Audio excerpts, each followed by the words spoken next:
it's all approaches and measures provided for clients with life-threatening disease in order to improve their quality of life, not only the clients or the patient and also their families. كيف نساعد أسر وعائلات المرضى اللي بيعانوا من أمراض تهدد حياتهم، إن احنا نحسن نمط الحياة، ليس المريض فقط ولكن أساعد أسرته، لأن كلنا في بيوتنا نعرف إن عندنا كان ناس مسنين ومرضوا بأمراض صعبة. اللي بيعاني مش المريض بس، اللي بيعاني المريض وأسرة المريض. الغرض من البالياتيف كير helping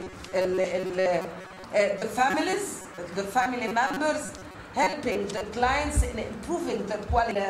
الفراش الموت لا، إنما أي مريض عنده life threatening disease, chronic illness, that we have to help this patient in living a good quality of life. عشان بس نبقى عارفين الفرق. هو الهوسبيس كير هو زي ما بنقول السيتنج بقى اللي هنعمل implementation or application of all palliative care. So it is a service delivery system that provides palliative care for patients who have a limited life expectancy and require comprehensive biomedical, psychosocial, and spiritual support at the end of the terminal stage of an illness or condition. Hospice care offers family members coping with the complex consequences of illness, disability, and aging as this nears. Hospice care further addresses the treatment needs of the family following the death of the patient. So palliative care begins in the continuum of illness trajectory from the beginning of diagnosis or presentation of the case, then to the death, and beyond that, continuing with the family to care for this brief family. Palliative care services are indicated across the entire trajectory of a patient's illness, and its provision should not be restricted to the end of life phase, but also, as I mentioned, to beyond that with the family. Let us go to imagine the following scenario.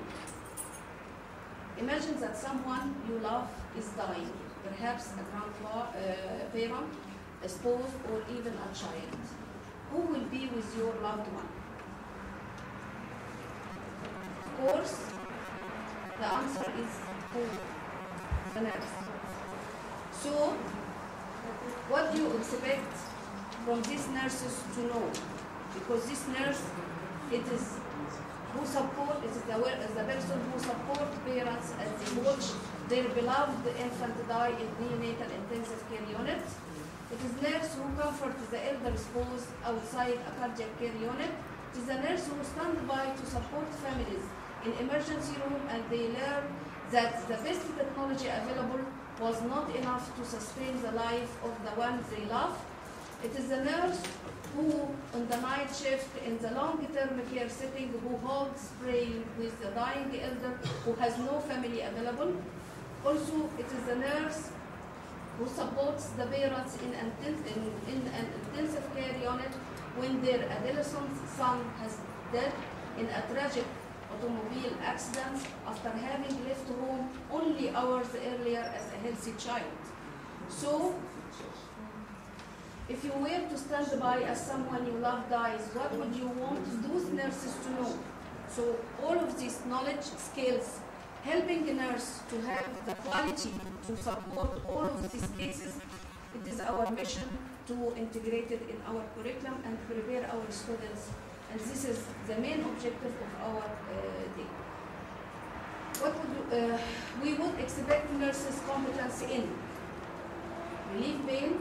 So we need pain management in our curriculum, attention to other distressing symptoms, assurance that the most advanced care is provided, clear communication about what is happening in the chaotic world of, or horrible world of health care.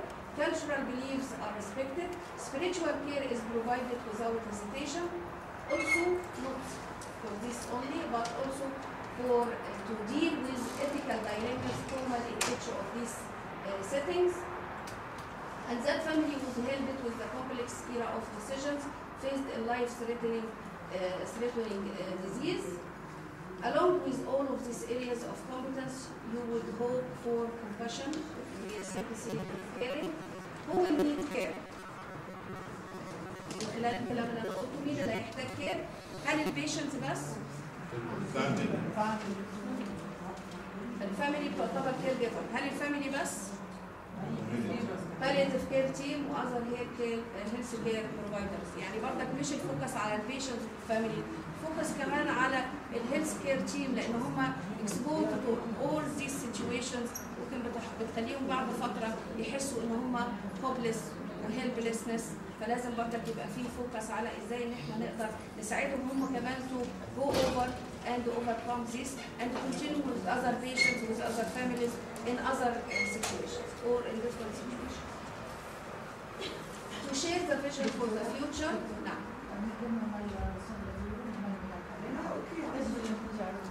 انه لما قلتي عجبني كثير انه هو ميكس انه الكير جيفرز، يعني مثلا حد بتكون مسؤول شركه انشاء بيشتغل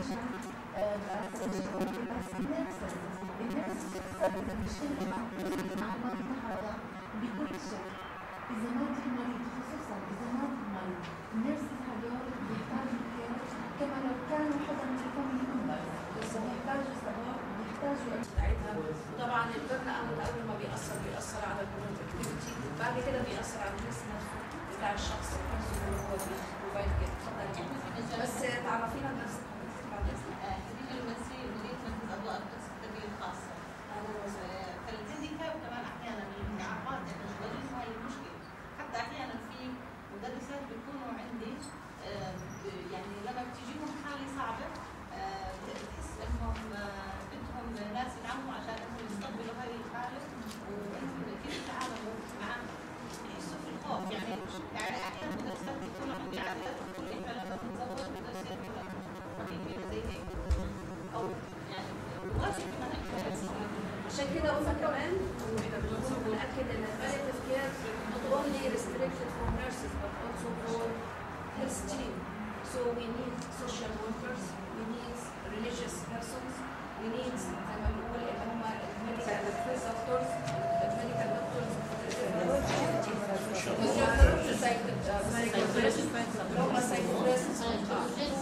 provide psychological support for nurses to overcome this situation.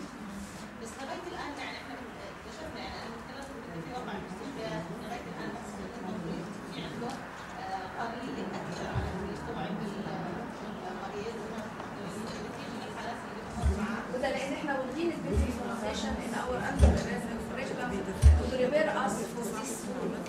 ويمكن احنا قلنا ان مثلا احنا لما بنبتدي نحط courses in situations facing end of life مش end of life زي ما بنقول life threatening and need to deal with this difficult situation.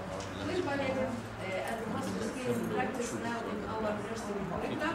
This is the section we want to answer today and focus in our curriculum. What is the point we كده انا خلصت طبعا التوك بتاعي. طبعا عايزه في الاول اشكر الدكتور محمد الجوسي برغم ان هو مش موجود معانا لان الحقيقه هو بنشكره كلنا لان النهارده المفروض الجنازه بتاع ابن عمه رائد في قوات حفظ السلام توفى في هايتي في المبنى وقع عليه في الزلزال. هو كان الكوردينيتور بتاع الندوه الحقيقه وعمل على فكره الكليه عملت دعايه دي وانا بصورها وهتقروها على الدكتور حسين والدكتور خالد رايحين الخميس عليه بتروح معنا على الشباب اللي عايز يروح رايحين الخميس ان شاء الله. يعني انا بنتهز الفرصه طبعا على اساس انه تعزينا وفي نفس الوقت نشكره على مجهوده لان الحقيقه معظم البريباريشن والاجنده والكورديشن مع الجست سبيكر بتاعنا الدكتور احمد الخطيب. الحقيقه الدكتور محمد الجوسي هو اللي قام بيه وطبعا بعد الظروف اللي هو تعرض لها اخذت انا مكانه على اساس ان انا اكمل. وبالمناسبه طبعا الدكتور محمد هو كان احد اعضاء اللجنه الوطنيه لاعداد منهاج للرعايه التلطيفيه في منهاج التمريض وكليات التمريض في المملكه الاردنيه الهاشميه، عشان كده كان تقريبا هو الاكسبرت في قسم هم حطوا اوريدي لو عندك حنان الورق اللي احنا خدناه اللجنه الوطنيه طلعت بسجشن انه يبقى في كورس إجبار، دي مش سبيشاليتي انما ده مفهوم ممكن يبقى انتجريتد in our nursing courses and curricula. One of the main purpose and main objective is to cover the content.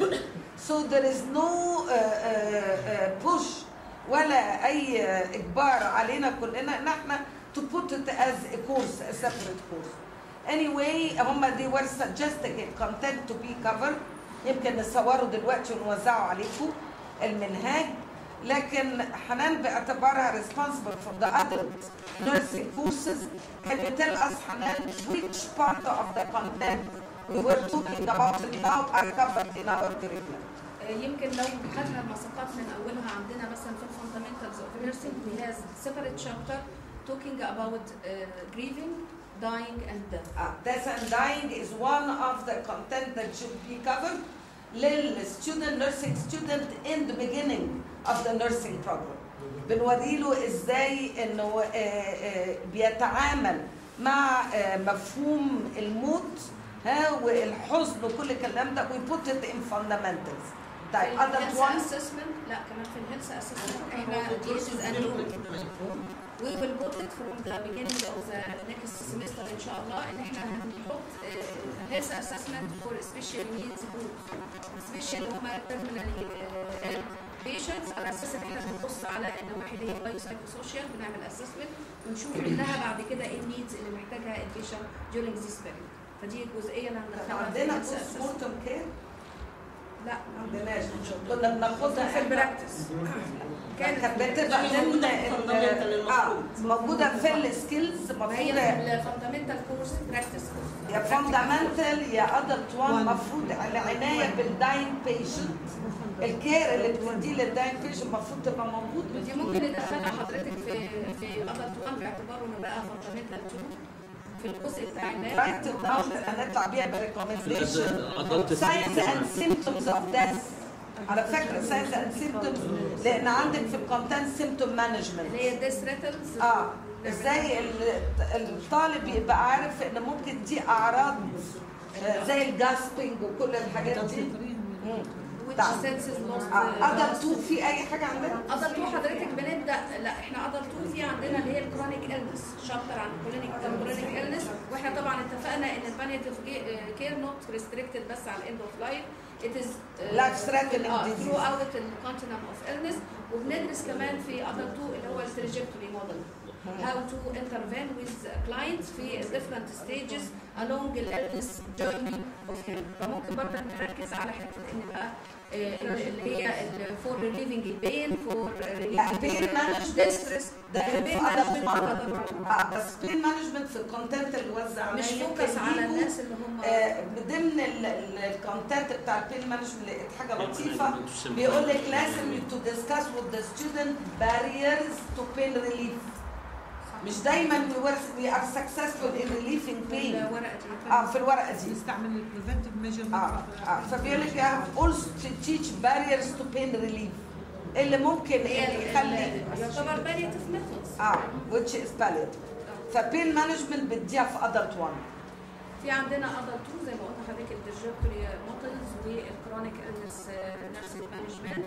في عندنا في adult 3 شابتر end of life وبنتعرض فيه لمفهوم التزامين end of life وايه برضك الهوسبيس كير والدميدو هوسبيس كير والكير فور بيشنت اند فاميليز بالديفرنت بقى برسبكتيفز اللي هي بايوسايكوسوشيال اند كالتشرال وسبيريتشوال. يبقى فاضل لنا السكيل اللي قلناها دلوقتي اللي هي افتر ده. يمكن احنا كنا بنقول يمكن في الميداني لو نقدر ان احنا مثلا ناخد اكسكيوز من مركز الحسين ان احنا ننزل الستودنتس بتوعنا في الميداني ولو حتى 1 week 2 days ويبقى روتيشن على كل الجروبس ان هم يشوفوا ايه الميثودز اللي بيعملوها في مركز الحسين فور ريليفنج المانيفستيشنز سبيشالي للبيشنت هو عنده كانسر في التيرمينال ستيجز.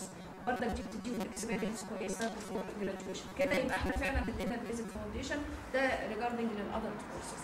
بالنسبه بقى للاذر كورسز بيشاركنا الدكتور عمر بكر مشكور دكتور وفاء القسم الاخر الارت سبيشاليتيز ممكن يقولوا لنا how they are covering this in their course. تحب الدكتوره وفاء تقول دلوقتي ولا ما يتكلم الدكتور عمر الدكتور احسان؟ المفروض دلوقتي الدكتور عمر هيكلمنا عن الانتجريشن اوف بالياتيف كير في الكوميونيكيشن كورس. بعد كده بتوقف الاستراحه.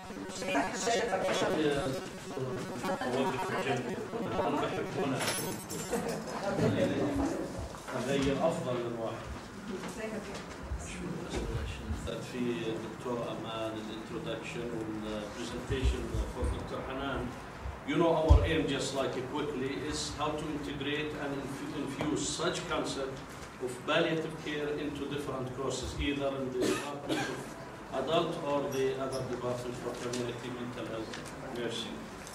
So, what I was assigned to talk about today was two parts: how to infuse palliative care into communication skills, and how to infuse or integrate community or palliative care into the community health nursing. So first, I'll start with the communication issues, and please, if you have any questions, shoot me with your questions. Don't hesitate. It will be like a fuel for me to keep me going. Now, if you look at this picture, considering our topic, okay, we are talking about palliative care, we are talking about communication skills. Looking at this picture, what comes to your mind? Quick, just brainstorm. I like participation. If you don't participate, I'll die. I need palliative care. So, like, do not think about the Egyptian movie, نقطة دي أنت فكر. Think about this picture. Like, what gives you, please, one by one, please, go ahead. Okay, this is what shows, but as meaning, this is metaphoric. What is the Dr. saying? The cause is a very big, the intervention is very small. One of the words good, others, excellent. Yes.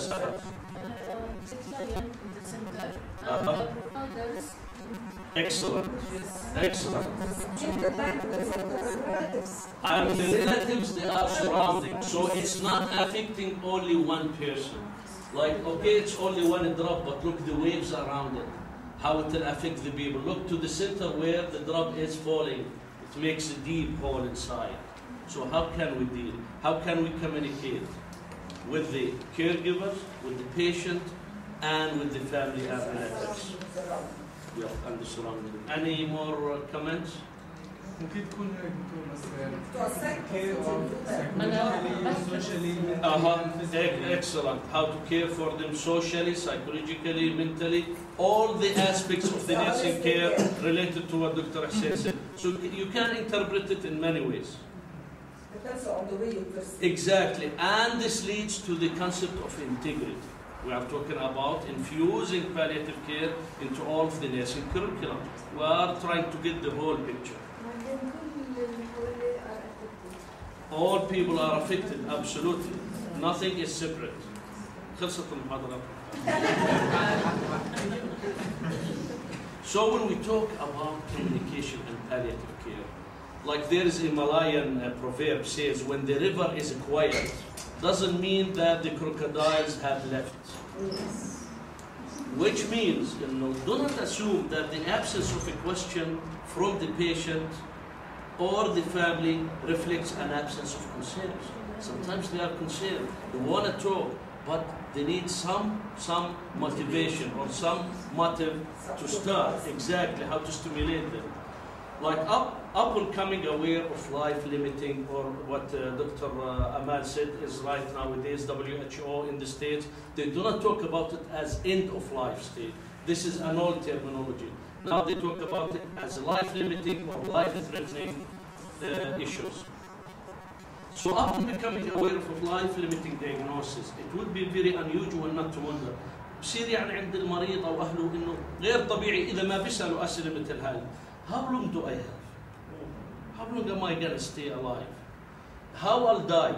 يعني even if I'm gonna die, how will I die? They will start thinking about these issues they never ever thought about it before. Your role as a nurse, waiting for such questions to be posed, may result in missed opportunities to address concerns. Consider exploring preemptively, which means do not wait for them to ask. You have to know that they are concerned and they want to have an opportunity to talk.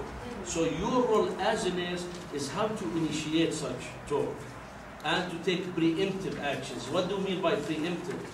Like you have to initiate, تأخذ بالمبادرة, preemptive in advance. إنه لا تنتظرهم يسألون. Sometimes you settle down the environment and start. But let me ask you a question, Dr. Omar.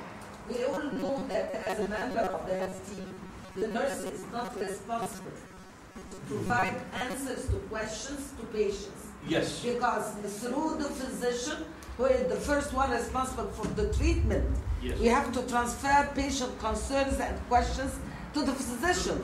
But we should not give answers directly. I'll talk about this now. To give answers directly, no. And it's We can receive concerns, we can receive questions. The idea is to encourage them to talk, to start, to express. But if they start asking questions, as you said, you have to refer to the people who are specialized to and give the right answers and provide information. And this leads to this topic, when families wish to filter or block information. Sometimes they have information, but it's confusing.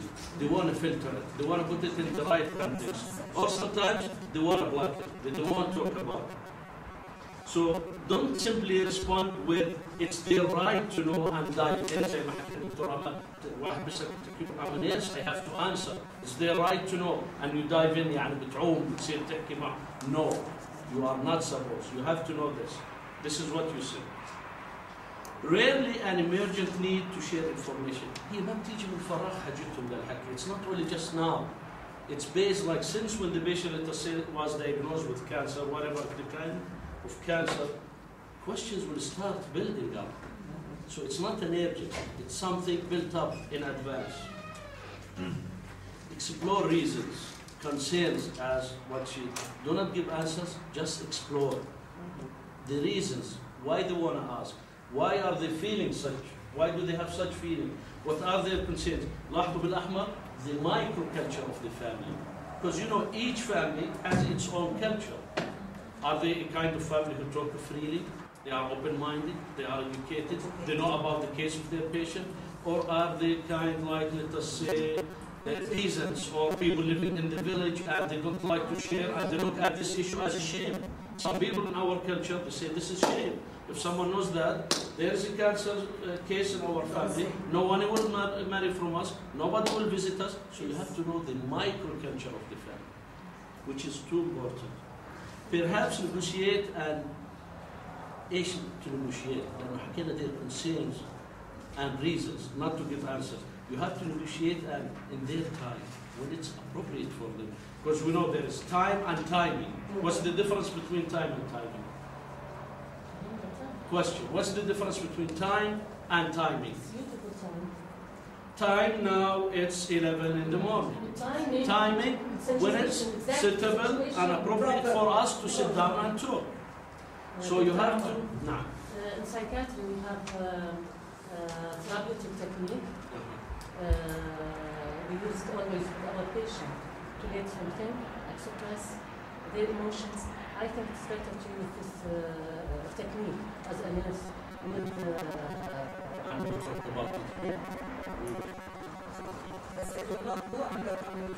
It won't under communication. Yeah. Therapeutic. When our patient asks something about his concerns, our planning should be therapeutically to let him know these things. And I'll talk about it from a communication perspective. Yes. I'll talk about it from a communication. So in their time and in their manner. When we set their culture, their setting, their place, wherever they want to talk, where do they feel comfortable? Ultimately, may need to check with patient. How do you check with the patient? This is an example. You tell them, some people want to know everything they can about their illness. This is how to start giving them the chance. Such as a result, such as results, prognosis, they want to know about the prognosis, results, what to expect. Others don't want to know very much at all. Some people, in other ways, as we said in the title, some want a filter, some want a blood.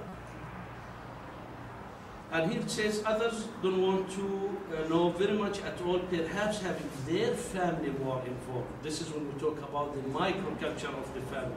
How involved would you like to be regarding information and decisions about your illness? How much do you want to be revealed, either to your family, friend, spouse, or whoever? Any questions? Now this is what Dr. Intisar said, how to set the stage. What do you mean to set the stage? Like how to start, how to give them the chance. Exactly, how to let them talk. In person, we have to meet and talk in person on one-to-one basis, sitting down with them, let them feel comfortable, that you are not authoritative, you are in control. No, sit down, talk with them, minimize distractions. It's so important, especially with such kind of patients, to minimize distractions. Have a quiet environment to give them a chance to talk. Then, if they want to have family or friends to be present, let it. If they want it, let them be there. So this is important to set the stage. أنا بدي هون مداخلة عن إنه كثير هاي الشغلة بنعملها إحنا التمريض ولأنه تعودنا إننا نعملها وهي مش كثير حلوة إنه دائما نطلع الفاميلي والفريندز إنه not all صح إنه مش دائما المفروض إنه زي ما تفضل هلا المفروض الفاميلي والفريندز حتى نقول اطلعوا برا عشان بدنا نعمل هيك للمريض أو اطلعوا برا عشان نحكي مع المريض. What we said in the previous slide, you give the chance for the patient. For the patient. Do you want to be alone? Do you want to involve family? Do you want to involve friends? So you have to set the stage. يعني it has to be his own decision. Exactly. Yeah, do not decide on their behalf. Rather than family members. So you set the stage, then you, now to seek permission. We talk about ethics. So we have to seek their permission. They are telling me the time, so I have to speed up a little bit. Many people in this situation, كثير من الناس في هاي الحالات ايش بيعملوا كثير من الناس في هاي الحالات؟ Many people in this situation wonder about, are concerned about, طبعا fill in blank according to their situation or diagnosis. Would you like to talk about that? انت كيف بتبلش معه؟ How do you seek their permission? زي ما حكى الدكتور عماد, you do not answer, but you have to seek their permission to let them start talking. So you start like this. You tell them many people in this situation wonder about, are concerned about, blah, blah, blah, blah. Would you like to talk about that? Are you comfortable discussing these issues? With some people, they will feel offended, or they will be hurted, their feeling. Exactly. Be clear, always be clear. Make sure you are both, you and the patient, talking about the same thing. You are walking in the same shoe. You are walking the same line. There is a tendency to use euphemism and vague terms in dealing with difficult matters. هذول الدعايات زي ذبحوني. With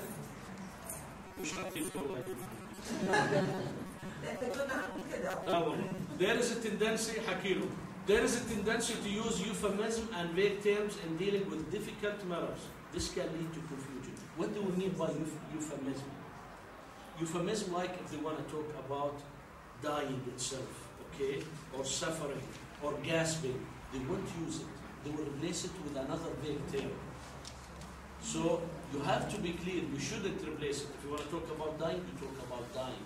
If you talk about how their energy will reserve will be declining, you talk about it. You don't tell them, yeah, you know, يعني بتعرف كيف بتصير الحالة انت فاهم شو بحكي؟ لا, this is euphemism. Be clear. Under being clear, when you think people are asking about the prognosis, how do you, as a nurse, you should know if they ask these questions, they are asking about prognosis. What kind of questions? How long do you think I have? He's asking about prognosis. What kind of time frame am I looking at? This is prognosis. In red, this is you as a nurse. In black is the patient. In red is your prediction or your assessment. They will be asking about discharge. شو بتحكي له? Do you mean how long do you have to stay in hospital? Or are you wondering about how long you might have to live? You have to be clear. You have to be specific. Concrete statements. Concrete statements. Absolutely concrete statements. Never ever use abstract. Absolutely. Exactly. About this. Concrete, not abstract, and this is why we are talking about euphemism. Am I going to get better? أحيانا بسأل هل رايح وضعي يتحسن يعني؟ Seems like a straightforward question. لما يسألك هيك يبدو إنه فعلا سؤال مباشر. But لاحظ but might be referring to specific symptom or to the overall illness, the big picture. You have to know again, is he talking about the symptoms or is he talking about the whole picture? You have to acknowledge, validate, and normalize. You have to make sure that you are understanding what the patient is saying exactly. Do not assume. Always be clear. This is a biggie. It's not an easy situation. It's a big situation. So if you deal with it, you have to acknowledge, validate, normalize. You have to. People can spend an entire lifetime, لاحظ بعض الناس, without getting sick, without hearing others talk about dying, their worst fears. يعني they do not. But when it comes to them, they end up feeling as if they are cowards for their concern. Alone in being worried about them. أنت طول حياتي ما عمرك سمعت عن ناس بيحكوا dying. هل أنا بدي أجي أحكي عنها؟ He feels a coward. No, you have to give them a chance. Let them normalize. The last one, you validate, you acknowledge. Now normalize it. This is a normal feeling to have. Explore the who. What do you mean by the who? What is the context? إيش المحتوى? Frame of reference. Who are you referring to? Into which this information is being received. Understanding of illness, it's important. Expectations, hopes and goals, concerns, worries and fears. Cultural, زي ما حكى الدكتور حنان, spiritual factors that may influence individuals' approach to illness, dying and communication. Again لاحظ, micro family versus macro cultures. واحنا بنعرف في nuclear family, في extended family. So we have to be aware of these issues. Why I'm talking about nuclear family and extended family? Why do you think? Because if you are an extended family, the relatives, parents, siblings, spouse, kids, they will share in making the decision. Because in our Arab culture, usually, we are not independent, we are not dependent, we are interdependent. So we have to take this into consideration. If you are in the States, they like to be independent. So this makes a difference when you intervene. Preemptive discussions, how now you take the initiation. You might be wondering, or at some point soon, you will likely wonder about, you give them a chance to fill in. Maybe you wonder about food, fluid intake, how you will deal with it, or meds, or illness to blame for being weak, tired, sleepy, dying, they will start blaming. And if you really work with, let us say, people with life-threatening cases, they suffer and they pass through such situations. Now, what do you need to do as an nurse? First, titrate the information with major honesty. What do you mean by titrate? If you think about it as chemistry, what titration? Like filter, give the information in chunks, piece by piece, according to their level of understanding and the level of their inquiry. What do you mean by inquiry? Then you check response. How do you check the response? Observe, non-verbal, and express verbal. And then there is the feedback loop. Why? To validate, acknowledge, and normalize. Always you have to. The response of the patient determines the nature and pace of the sharing of information. How they respond to you really will determine the nature and the pace. How fast you move, slow, quick, a little bit, go back and forth. The briefing is so important, which means you have to seek clarifications, further questions. Are other supports wanted, needed? هل بده social workers, SW, pastoral care, بده priest, pastor, sheikh, imam, rabbi, whatever his religion? It's so important in such situation. We talk about spiritual factors. rabbi اللي هو تبع السنغال, حاخام الكنيسة, rabbi. Do they want help in discussing with relatives and friends? هل بدهم ما احنا بنحكي culture, we have to admit all. Do they like to talk with friends, relatives?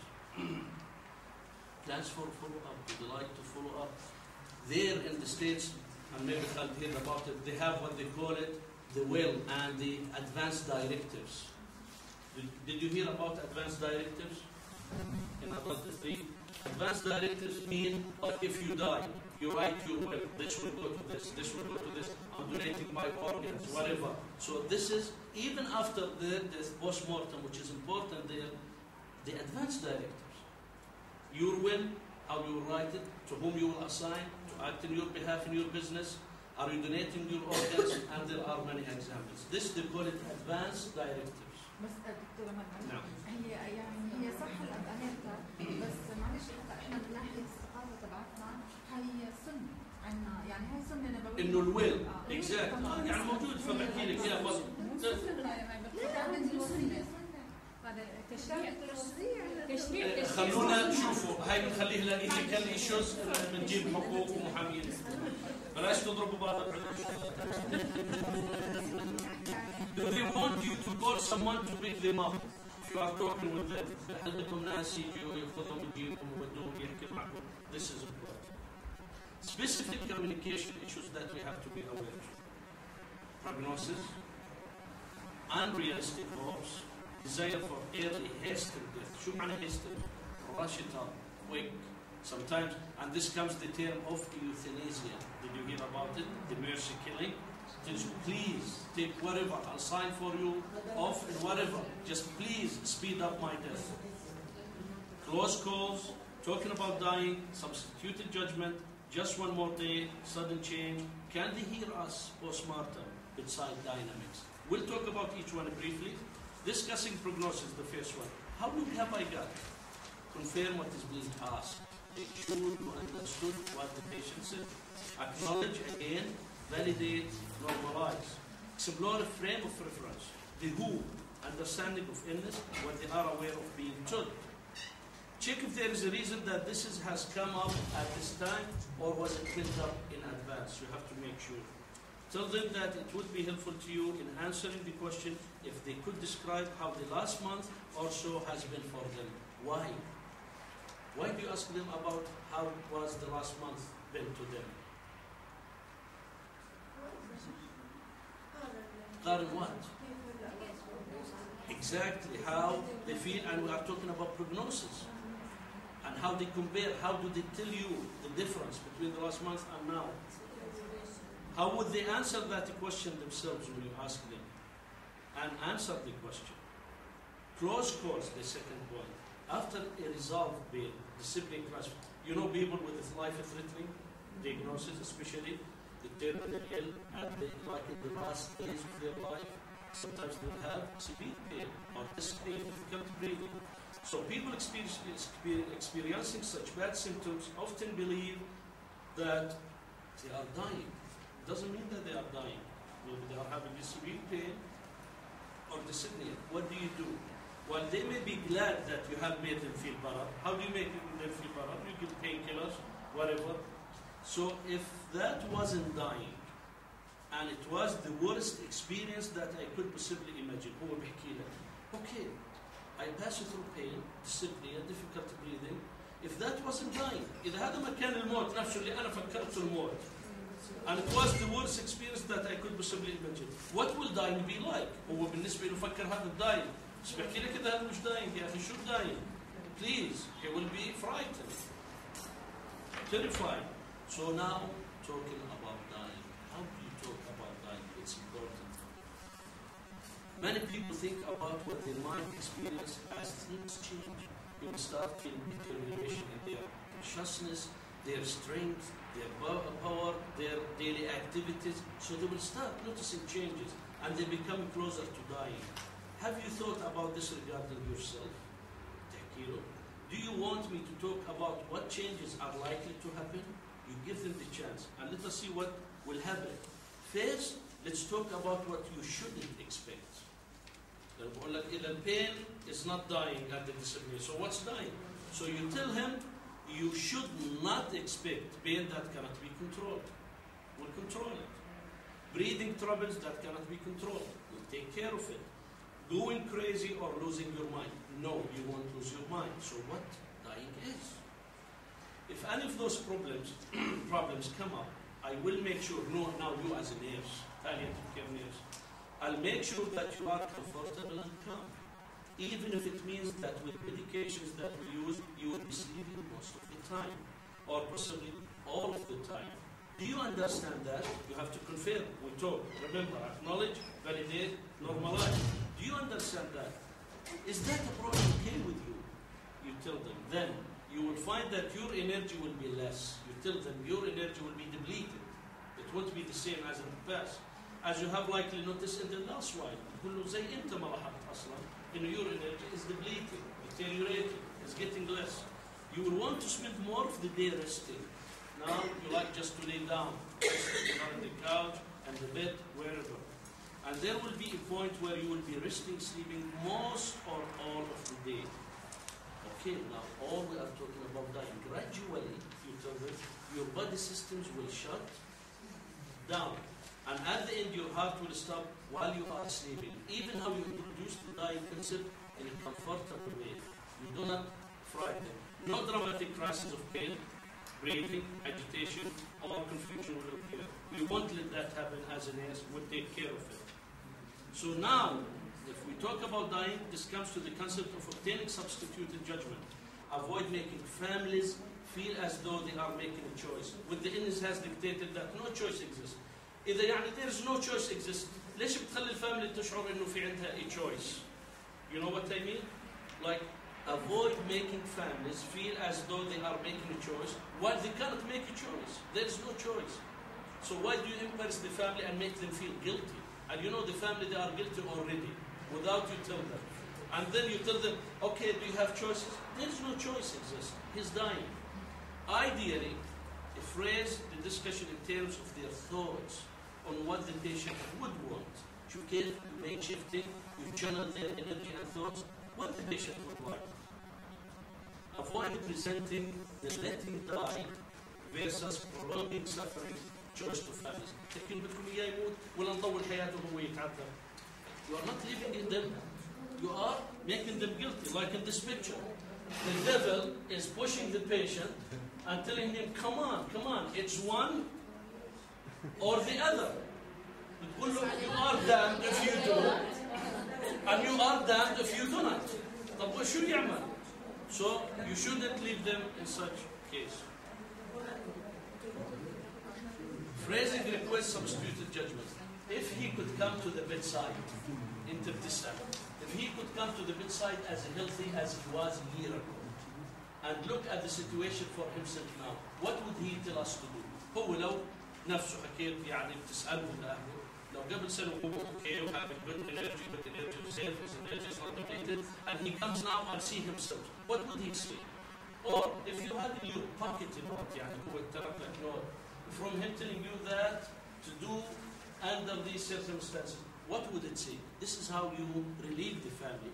You make it related to the patient, what he wants, not to make it their own choice when there is no choice. Sudden change, how it happens? Steady decline, accelerated deterioration begins. You see deterioration, systems are shutting down, medications change. Rapid decline due to illness progression with diminished reserve. هاي بتذكرنا في الجنرال ادابتيشن سندروم للسري اللي هو بيتعامل مع الستريس dealing with patients or communicating with patients in stressful situation. بحكي لك it's 3 stages. Alarm stage. If you do not deal with it, it will go to resistance stage. If you do not deal with it, it will go to exhaustion, where the energy reserve will be depleted. Then zero energy death. And this is, in other ways, the same thing. So the perception of a sudden change when energy is zero, depleted. Where reserves are depleted, the changes seem sudden and unforeseen, all of a sudden. However, the changes had been happening. Melting ice, diminishing reserve. When you have an ice ball, a little bit will melt, till there is no ice, zero. And this is it. Day 1, day 2, day 3, that was fast.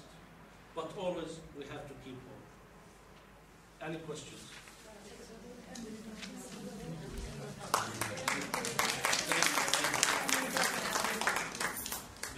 break before the next one? Or do you want to Just continue? a few minutes.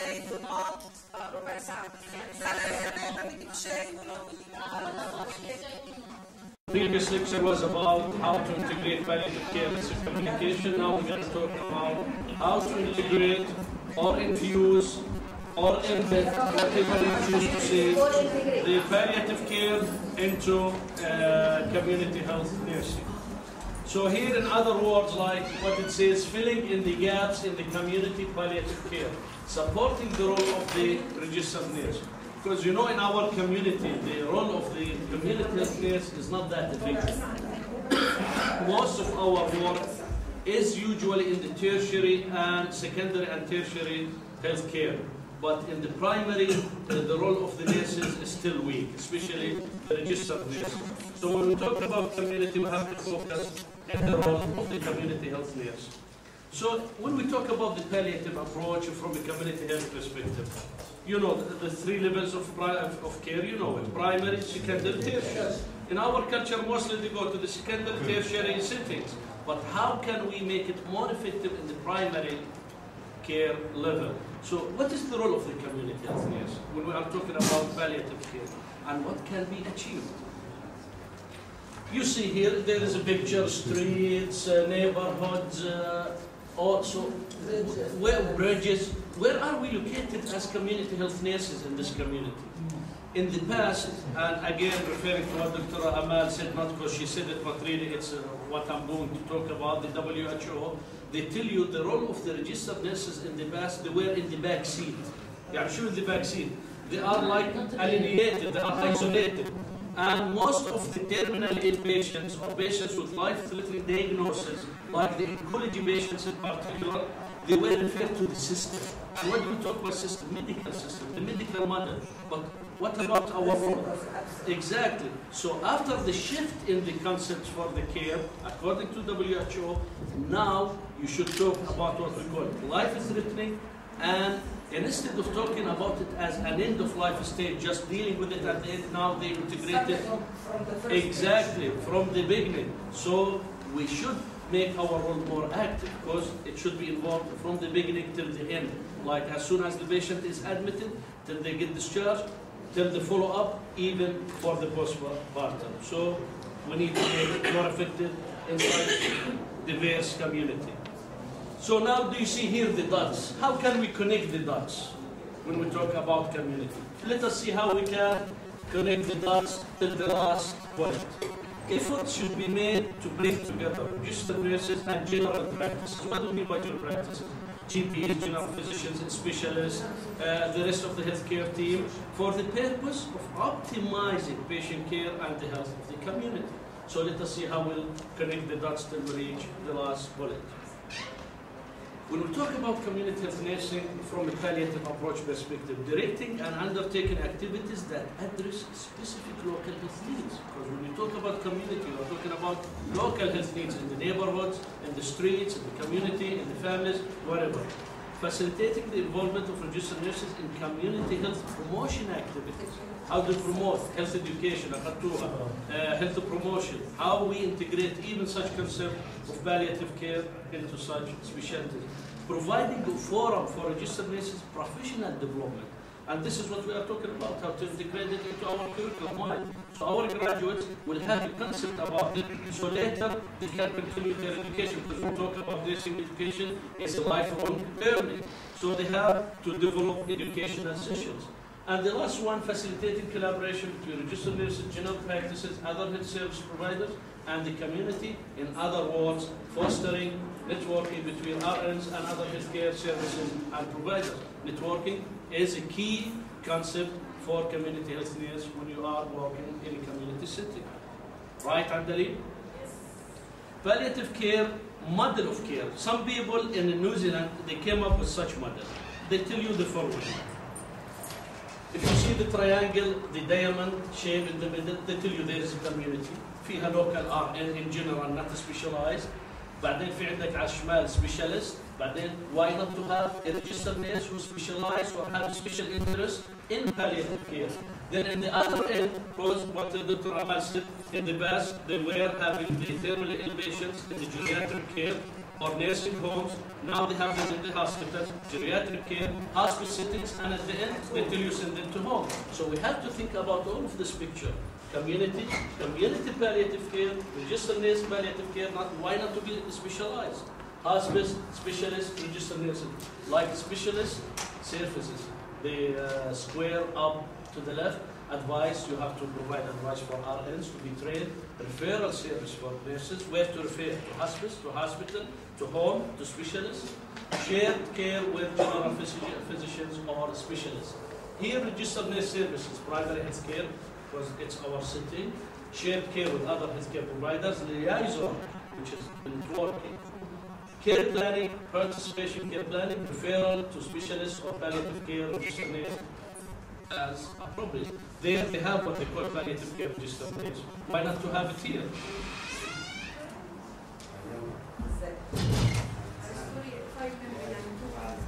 Have a certificate or a diploma in such a specialty. Primary health care as above for registered nurses, community-based palliative care, ability to care for patients in hospice bed for less complex patients, admitting rights. Why not to have admitting rights for the registered nurses if they are specialized in palliative care? And participation in peer review education programs.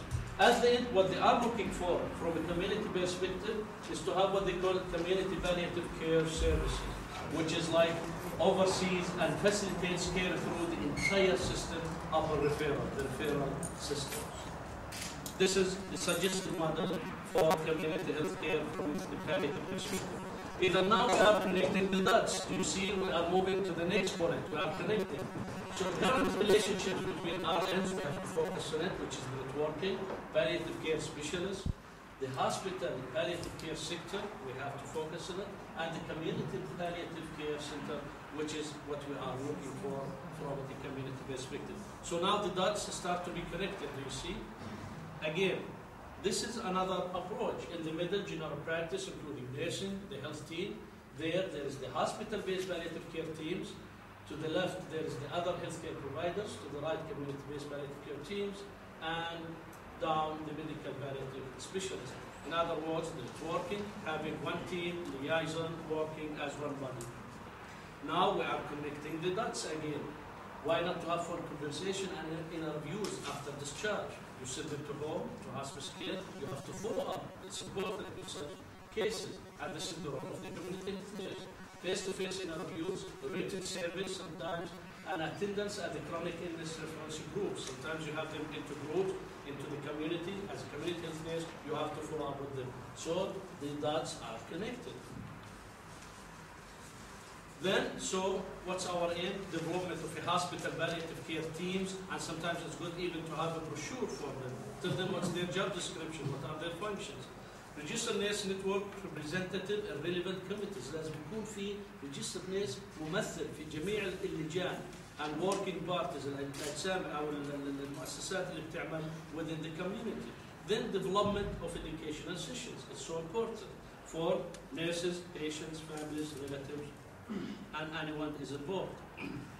Like, why not to develop a hospital-based palliative care team brochure? Maybe Dr. Ahmed will talk about this in discussion. Why not to have discussions with the public hospitals, private hospitals, palliative care physicians, and palliative clinical nurse consultants if we have, to have the network and involve the community.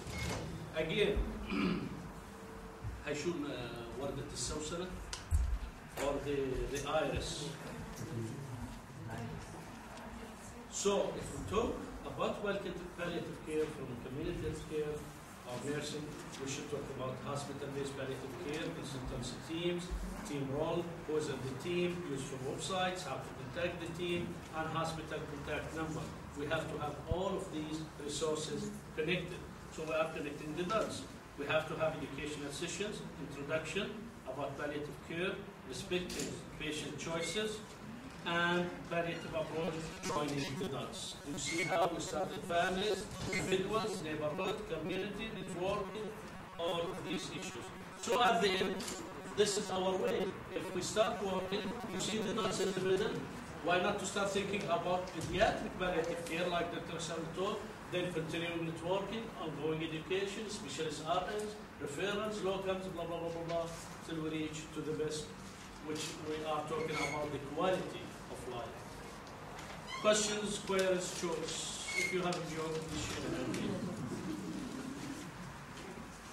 Thank you, Dr. Omar. And now we will transfer to Dr. Hussein Lash, Assistant Professor of Pediatric Nursing, to talk about integration of palliative care in pediatric nursing course.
أشارككم بهذه اللوحة Caring for the Child.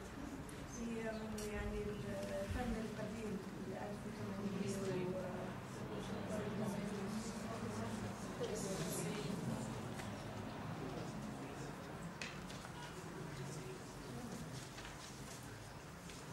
كل الحدث اللي قدموا represented التعريف للبالياتيف كير، فأنا كمان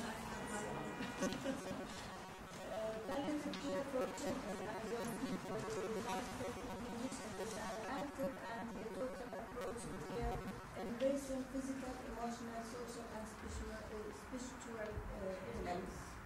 يعني هذه الأبروش الجديدة اللي هي holistic care. Palliative care focuses on enhancement of quality of life for the child and the support for the family, and includes the management of distressing symptoms, provision of respite, and care for through death and bereavement. Bereavement طبعا that follows after death for the family members.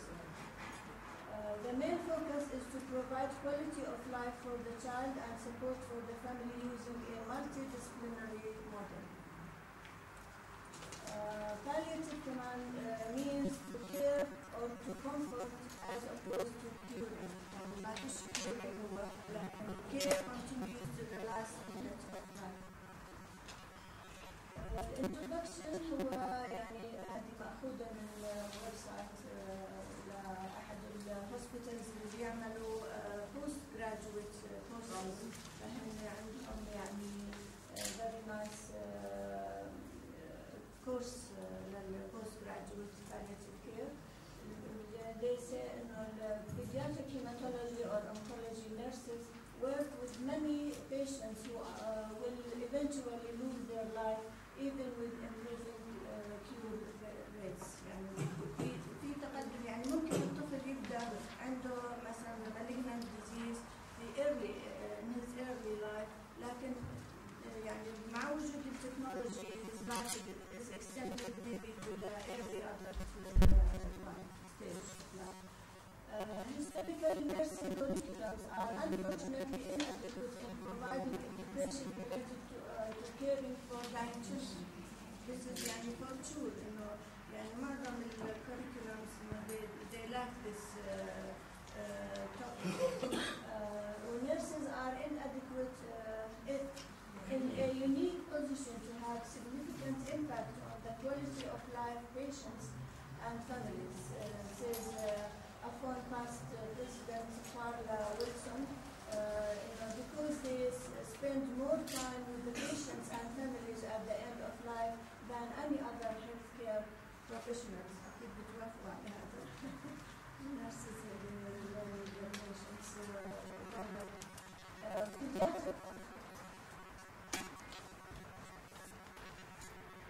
Although nurses are closely involved in all aspects of end-of-life care, most of them have had minimal formal nursing care has the potential to greatly reduce the burden and the distress of impending death. Nurses, individually and collectively, have demonstrated a commitment to improving end-of-life care. Many nurses have shown they are willing and able to attend to the many physical, psychological, social, and spiritual needs of dying patients and their families. Hala, we will go to the content of the curriculum.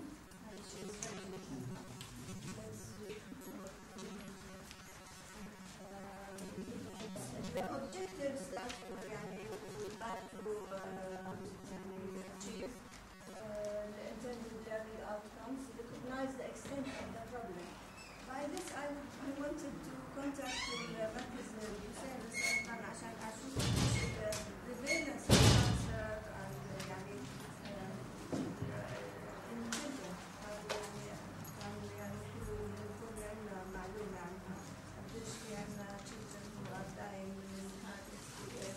طبعا هو مش شرط إنه يكون كل الحالات شو اسمه cancer cases، لأنه في عندنا other cases زي congenital severe congenital anomalies أو cystic fibrosis أو sudden infant death syndrome. يعني كل هدول حالات يعني palliative care ما كانش للpatient نفسه أو for the family. Second is identify the principles of palliative care that can be integrated across the healthcare sector. Recognize the common ethical dilemma in caring for a dying child and his family. ولا حد يحكي عن هذه. كل البرزنترز did not talk about the legal aspect of ethical. Communicate with the dying child and identify common symptoms associated with life-threatening illness in children. And describe the multiple roles of nursing to improve quality care for children facing life-threatening conditions and their families. Consider the needs of the bereaved family members at the time of the death of their child, and develop awareness of own feelings and reactions towards caring for children with life-threatening illnesses and nurses. Discuss beliefs regarding death and dying and the impact of spiritual cultural rituals on the end of life care for children.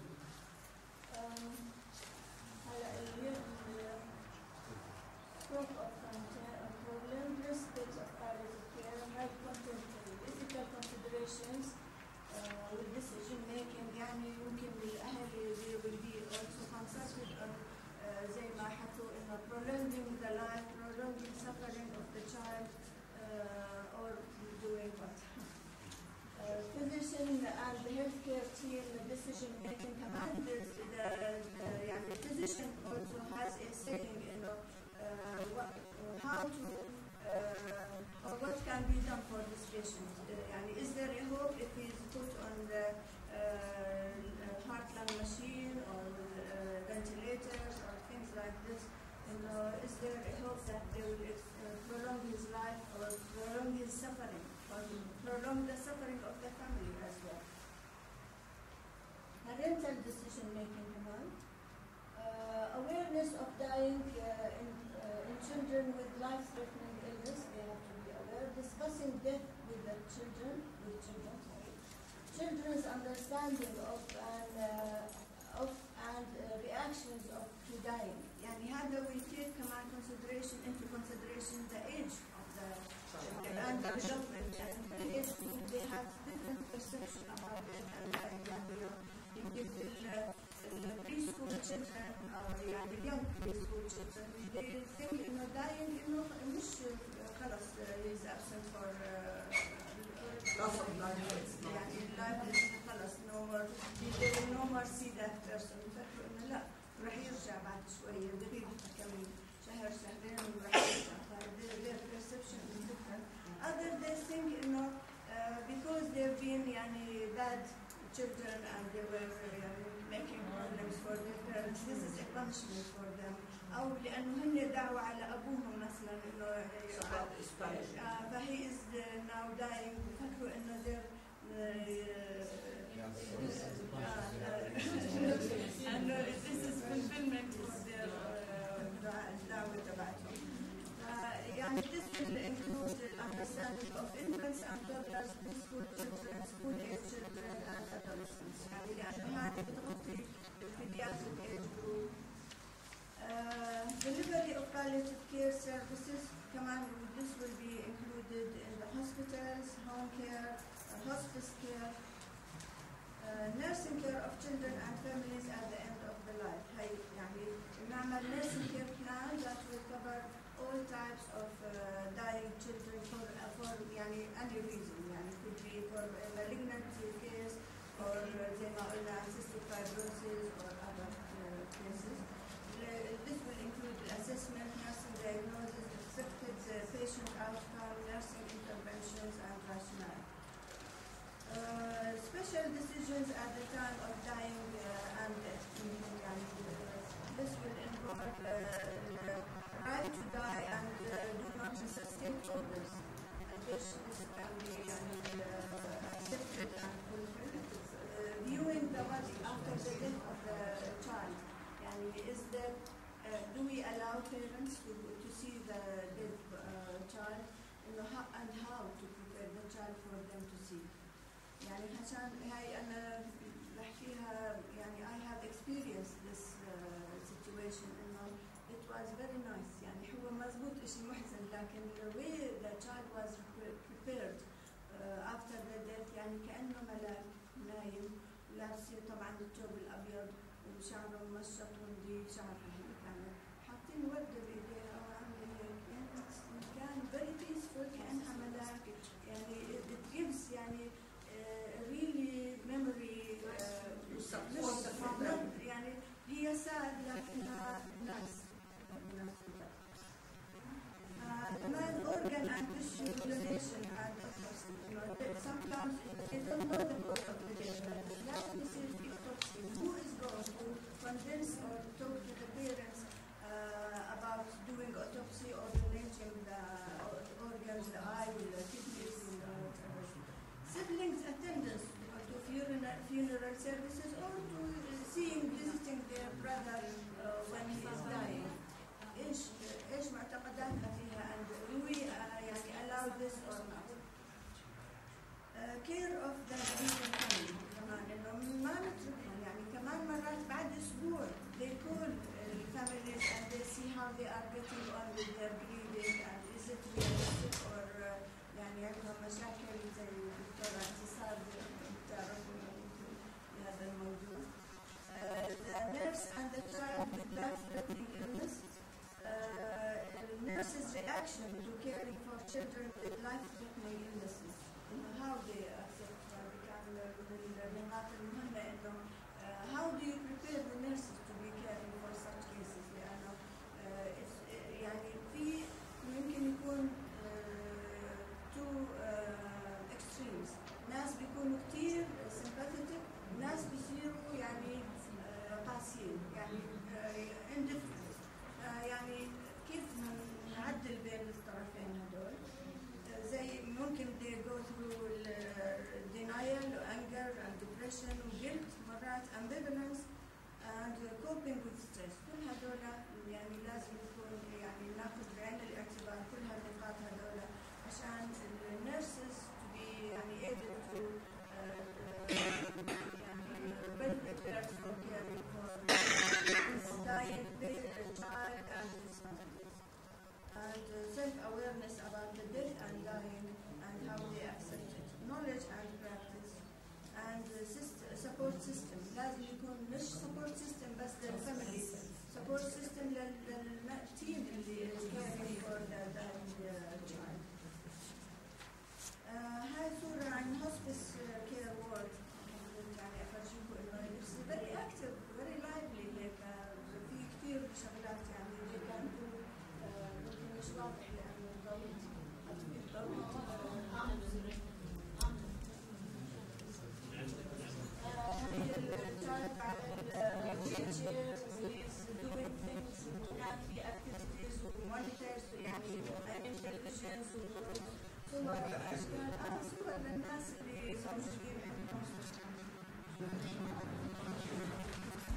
يعني في كثير نشاطات تنعمل للبالغين تشايلد في اللاست ستيجز، يعني وش بيحب يحتفل بعيد ميلاده، هو لسه عيد ميلاده مش هلا، او بيحب يروح رحله في مكان معين، او يشوف مثلا حدا شخصيه معينه هيك بيجيبوا لي يعني last wishes they make their last wishes true.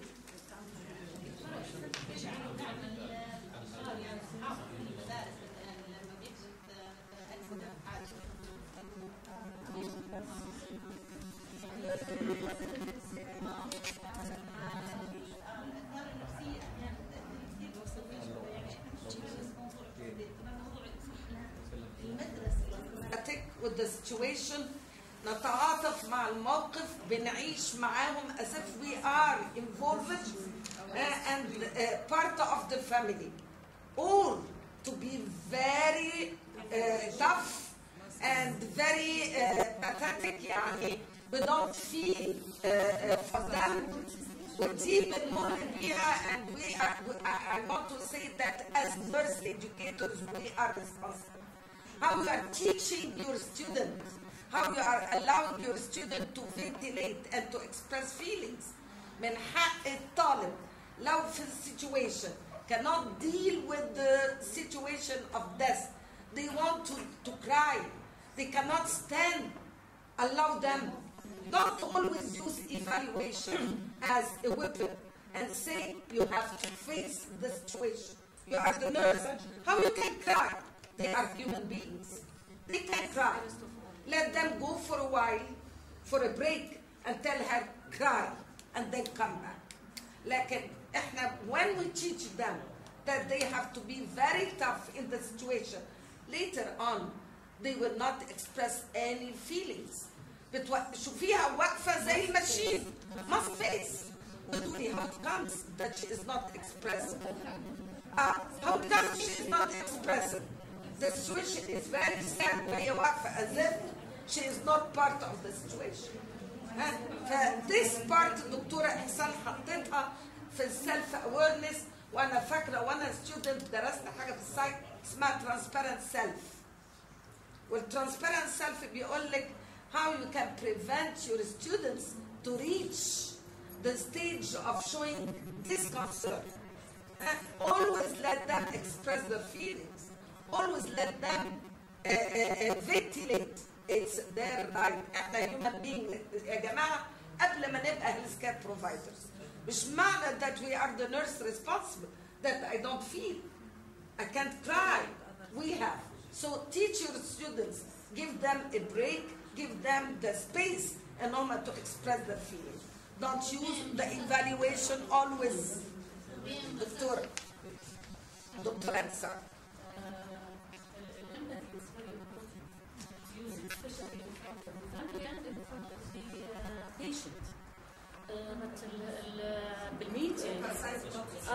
بالميتينج with the instructors or with the doctors, the student can express everything about themselves, about their feeling.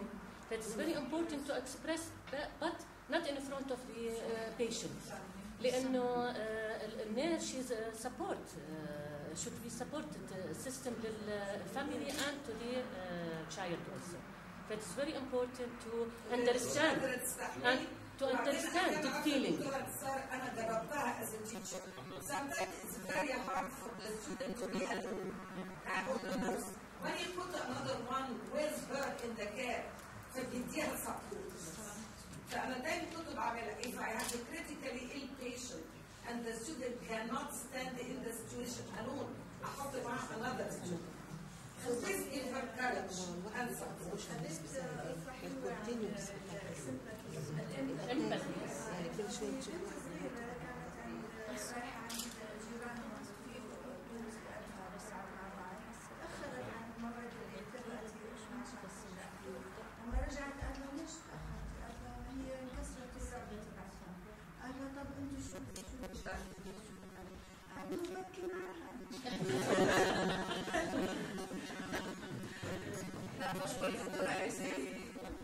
نشكر حضرتك جدا على البرزنتيشن.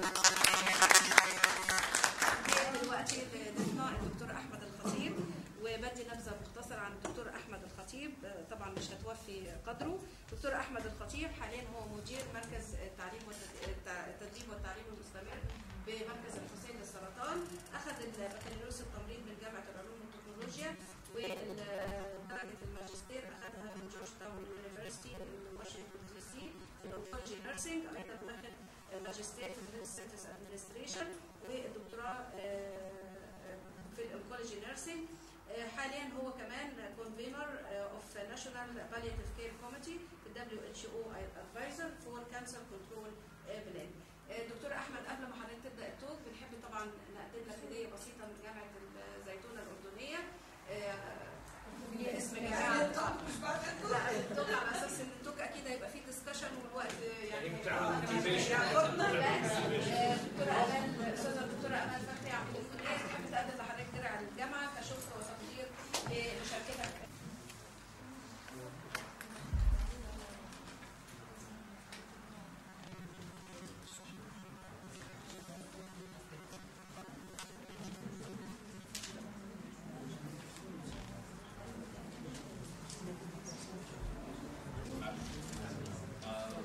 Really, it gives me a great pleasure for being here today with you. And I would like to start by thanking Dr. Amal for giving me this, for inviting me to be among you today to talk about palliative care, and also Dr. Hanan for facilitating this meeting and for you all. In fact, to start with talking about palliative care, from the title I can see that we're focusing on the challenges and trends for future trends for palliative care that can impact nursing education and of course in general.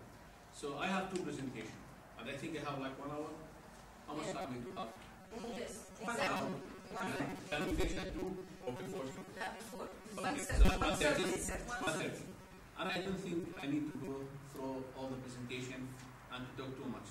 So what I'm going to do, I just will give you a start by giving you an idea about the palliative care in Jordan, by talking about the National Palliative Care Committee. And then after that, I have another presentation, which is a big presentation. I will leave it also for you. I will go through that presentation quick. And I would like to highlight certain issues that are related to palliative care, and you as teachers in palliative care that you need to know. Then I think I'll have to leave like 15 to 20 minutes for discussion, because the only thing that I can assure that I meet your expectations is by giving you time for questions and then to be able to answer your questions. So, now I think to start with talking about a little history about how we start palliative care in Jordan. I would say that this is dated back to 1996. In 1996, WHO, they decided to start an initiative in Jordan. So they came to visit Jordan. At that time, they conducted a meeting, and I attended that meeting. And they were looking for people who can accept the term of palliative care, who are willing and interested to start palliative care program in their organization as a country level. To be honest with you, unfortunately, at that time, the Ministry of Health was not ready. So they were a little bit disappointed. They went back, and then this dated back to 2003. In 2003, there is a consultant from WHO. He came to visit Jordan again, conducted a meeting, and at that time, King Hussein Cancer Center, I represented King Hussein Cancer Center, attended the meeting. We have people from other healthcare organizations, Ministry of Health, WHO, and of course, military and other institutions. We attended the meeting. It was a workshop for 1 day. The main purpose behind that meeting is to see whether we are ready. I'm talking about Jordan, not King Hussein Cancer Center. Whether at Jordan, are we ready to go and to start the journey like Dr. Ahmed mentioned the whole way? And are we ready to go for the journey to start the palliative care or not? So he wants to see, because he has some fun to support. If we are willing, he will say that we have fun to support you. If you are not ready, then he will go and look for other countries. Then at that time, at the end of the meeting, I said, listen, what if we provide the logistic support? If we have a training center and a place for clinical training where you conduct clinical training, and then you have money, then you invite people from outside to do the training. He said, well, this sounds good for me. So how can we start it? I said, okay, I need to go back, talk to my boss, and then I will come back to you.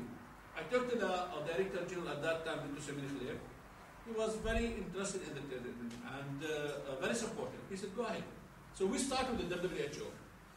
So then, from that meeting, then the idea of having a national palliative care committee to represent all healthcare institutions in Jordan Then there was like, he wrote a memo to the, His Excellency the Minister of Health, and then they formulate the committee. So the committee started in 2003, in that committee. Now, that's just to start with giving you a quick history about the palliative care. So, of course, we have vision for the committee, and our vision is to help alleviate the physical and psychosocial suffering associated with progressive and incurable illness throughout Jordan and the region. We're not looking only for Jordan and also for the region. Our mission is to increase availability and access to high-quality hospice and palliative care for patients and families throughout Jordan. Then what are our goals? The main goal is to provide palliative care to all people of Jordan who are in need of it in the communities where they live. So we're not waiting for them to come to our health institutions. We need to go and seek that treatment and make sure that we reach them.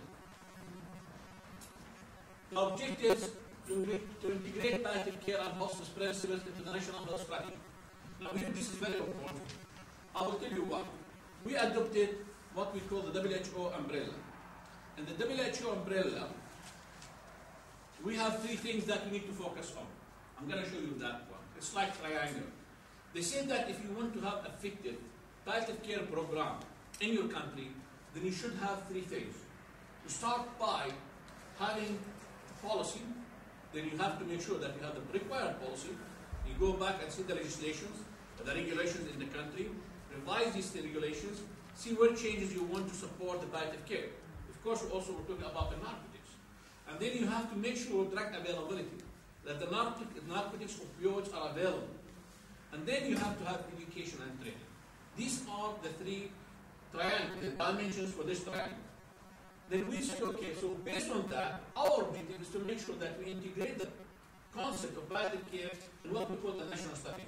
Now, at that time, do we have a national cancer control strategy for Jordan? No, not even till now. So, but that's like a future perspective.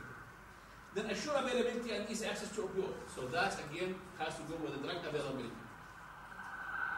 And then also we have to make sure that we have a continuous education programs for palliative care. I think we're doing fine with this. And promote Jordan as a model for reference. Now, committee mandates. As a committee, we report to the Ministry of Health, so we have to submit the reports to the Ministry of Health. The membership, as I said, it's open for all healthcare institutions in Jordan. The responsibilities, we have now, based on the triangle of WHO, we came up with the three subcommittees. So we have committee now for policies, we have other committee for drug availability, and we have committee for training and for education. Now, the committee for policies, they reviewed all the policies that are related to palliative care in Jordan. They came up with this. We have to do certain changes here and there. They recommended changes. The changes submitted to the Ministry of Health and then to be discussed in the Parliament. Now, one of the things that we have achieved so far, before the physician can prescribe narcotics only for 7 days, with 3 days even. We changed that to 10 days, and now we are also submitting another change. We need that for 30 days, for 1 month. So this is one of the things. Also, we have changed some legislations that can support education, continuous education and training. So that's part of the policy. And also, we are in the process of developing the national guidelines for palliative care in Jordan. Now, for drug availability, the time we started, we have only what we call sustained release or slow release morphine, sustained release. We don't have immediate release morphine. So, the time we started, and then what we have done at that time, we said, okay, let's see any pharmaceutical company is willing to produce this immediate release morphine. So by having this, it's more effective, so we can help the patient to relieve pain and not to suffer. And that's the main purpose behind palliative care. We talk about symptoms management. So pain management is one of these symptoms. Okay. And we all agree that the patient has the right to die in peace and dignity. So that's, we approached what we call the Hikmah company, and they are willing. They said, okay, we're willing, we can produce this, and then they started, and now immediately release morphine is available in Jordan. So that's also we have it. And so also we make sure that other opioids that we need also available. The issue was not with the King Hussein Cancer Center. The issue how we can make this available to the Ministry of Health, where we have a large portion of people, of our population, they seek treatment in that sector. So also, by involving them in this committee, we support them, we encourage them, so now also it's available there. And then also, that's for drug availability. Now for training, we conducted so many training workshops. I don't know whether some of you attended these training workshops. And that because we believe that if you want to teach palliative care, then you have to prepare our teachers. So it's sort of a training for them. And then also, we invited people, international faculty from outside. If you heard about San Diego Hospice, it's one of the well-known hospices in the world.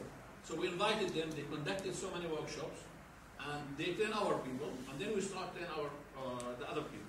Now, in this regard, we are going to conduct very soon in February for 3 days another regional workshop for palliative care, and I will send an invitation to Dr. Amal, so I hope we can have some of you to come for that workshop.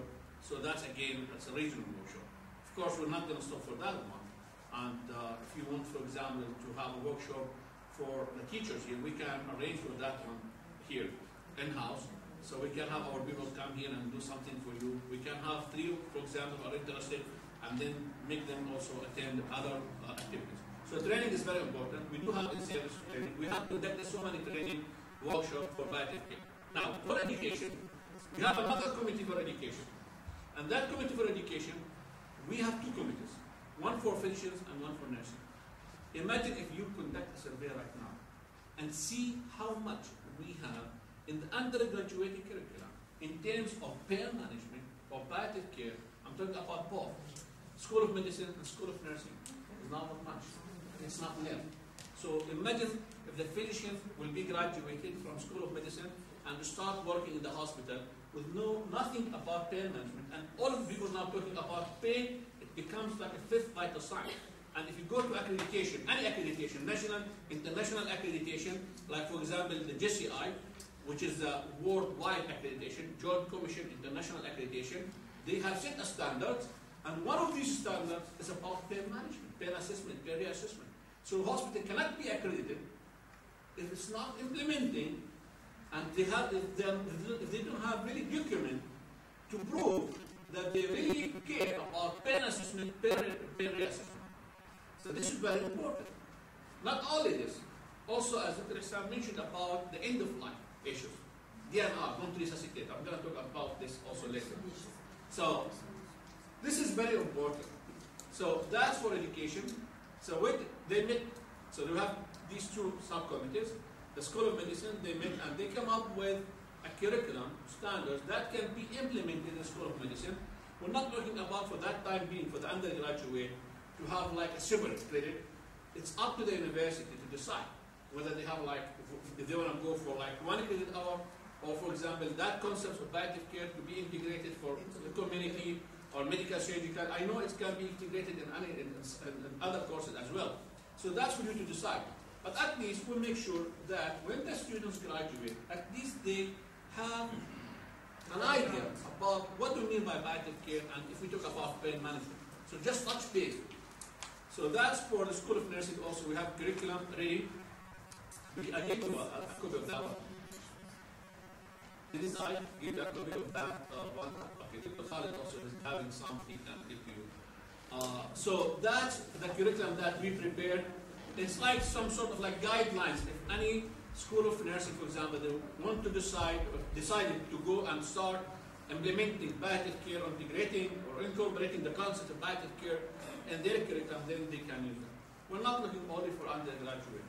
We're thinking also of having a postgraduate in terms of high diploma, master, because this is badly needed in Jordan. Okay, not only in Jordan, but also in the region. So that's for the committees. Yes. How about the ecology master, the one in the Hashemite University? Okay. Are you working with them in Yes. some way? Or? Yes. In fact, we have a joint agreement, and the idea came from our side. We started when we came to Jordan. We need to start with a high degree, postgraduate, and then. Okay, we are thinking of starting at college. They said, okay, what do you want from us? They said clinical training, and also I said, okay, that's fine. That's for the Jordan. So we signed an agreement with them, memorandum of understanding, and it's a shared program with the team. Now, to be honest, also this is something I don't know whether you heard about it or not, but it's good to know also. University, Philadelphia University. Okay, Philadelphia University approached us, and they are working now on developing a master in palliative care starting the coming year. So they already working on that one. So they are going to go for a master in palliative care. They approached the National Committee, the Jordan Nursing Council, and they are thinking, and I don't know whether they have submitted to the Ministry of Education, but we are our role as National Committee to support whoever wants to go for any initiative, because that's for the country and for the region. We have been approached by many people from other countries in the region. They want to come for postgraduate degree, and we don't have. They come for short-term training. So that's again, yeah. In the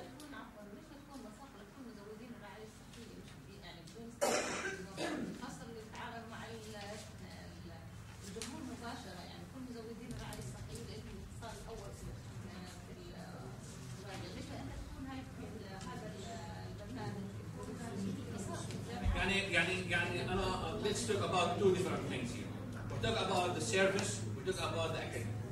Now for the service level, if we have, for example, now nurses graduated and they are interested to come and work in palliative care, Dr. Khalid is an educator for palliative care, responsible for the palliative care department. He can give him just a few minutes to talk about his role as an educator in that, as in clinical area. But before starting, we have a training program for them, because we know that when they are graduated, they don't have that information about the palliative care, the concept. So they go through that training and then they go and start working with the patients. That's at service level. At academia level, that's for you to decide. That's for you to decide. I think this is a good example that the Zaytuna University, School of Nursing, and I have to really thank Dr. Amal for this. This is a good indicator, a good example that you care about palliative care. You have this workshop for your faculty and talking about palliative care. This is by itself really is a good indicator. I have to take back to the National Committee and talk about this initiative. So this is a good example. So if, for example, Dr. Aman thinks that she wants to coordinate a sort of a workshop, focus on certain things, people coming from outside, that's our role as a National Committee to support any initiative in this regard. And I know that she is very supportive, she's very keen for that one, and as well, we are willing to support.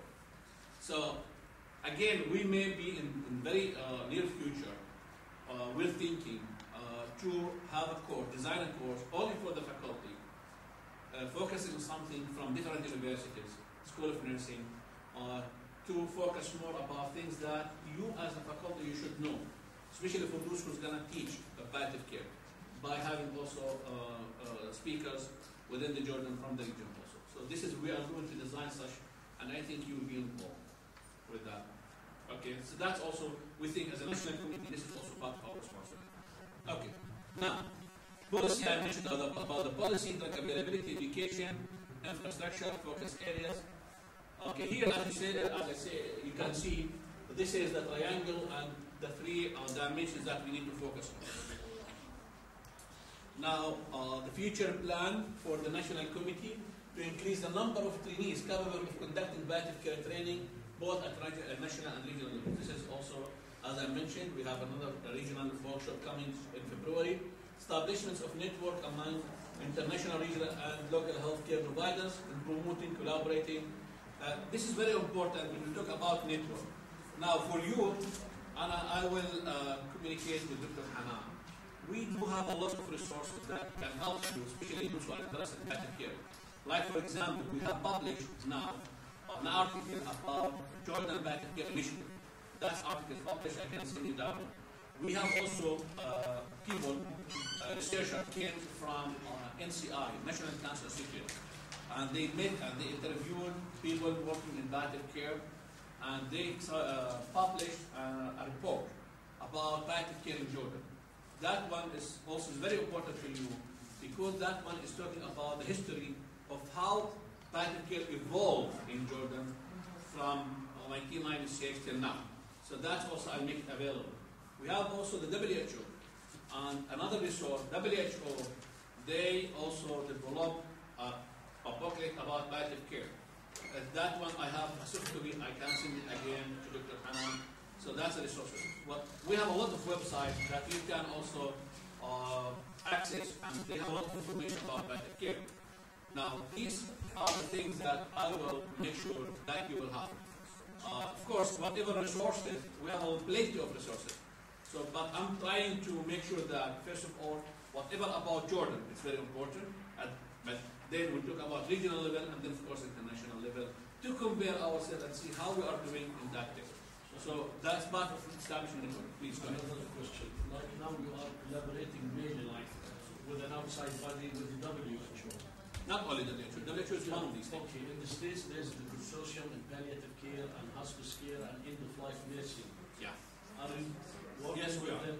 Now, there's at regional level, they do have what we call MEC, Middle East Consortium for Cancer, or Middle East Cancer Consortium. This is again part of their job working about palliative care. They publish a report. I do have a copy of that report talking about palliative care in the region. They compare Jordan with Egypt, with Palestine, with Israel, with other countries. So that again is there. Now, in terms of WHO, yes, we do have a lot of research on WHO. By the way, the WHO, this is very important for you to know. The WHO launched what we call the Cancer Control Plan. This was November 2009 in FAS, or in FIS, the Medina FAS Bilmar. I was there because I worked on this. As an advisor of the WHO, I worked on this program. And they have people, experts from other countries. Now, this is very important. The WHO, that they decided that for any country, in order to establish what we call a cancer control plan, they have to have 5 things. First one is about detection. The second one is about prevention, treatment, education and training, and then palliative care. So the palliative care recognized and becomes part of cancer control plan.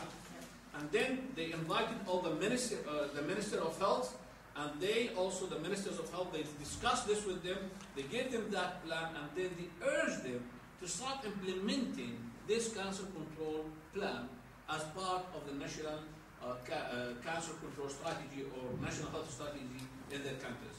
So I think Jordan, we do have what we call a national Cancer Control Committee, and this National Cancer Control Committee, we're going to start looking and implement the National Cancer Control Plan. So this is for you just to know. I do have a copy of that Cancer Control Plan. It's a hard copy, to be honest with you. I don't know that I have a copy, I can send it. If I have a copy, I can make a copy for you also, just to have it as a resource. By the way, back to the resources, because this is very important. I think all of you heard about ILNIC. Now, we have 2 things, 2 resources. We have EPIC and ILNIC. EPIC is for physicians. We talk about end-of-life issues for palliative care for physicians. That's a curriculum developed by the Hospice War Association. And then we have ILNIC. So ILNIC, we have a CDs. I think you have one, Dr. Hanan, CD? No, no. Okay, I wish that it's there. So I send it to you. I have a CD. So that CD, to make your life easy, you have all the slides. So you have all the slides, and you have also, this is very important in that CD, you have case scenarios. And the best way to teach palliative care is to discuss case studies and scenarios. So they have scenarios in terms of, for example, fair management, in terms of end-of-life care issues, in terms of, for example, DNR, don't resuscitate, they have scenarios. So I would like, if you have the hard copy with the book? Okay. I remember when we attended your meeting and you said you promised that you will. And I keep my promise. The CD is there. Okay, but we want. And it's my fault. Not there. By the way, you owe me 2 apologies. The first one is I changed the time from 10 to 12 because I have an exam in the fellowship with American Quality Association.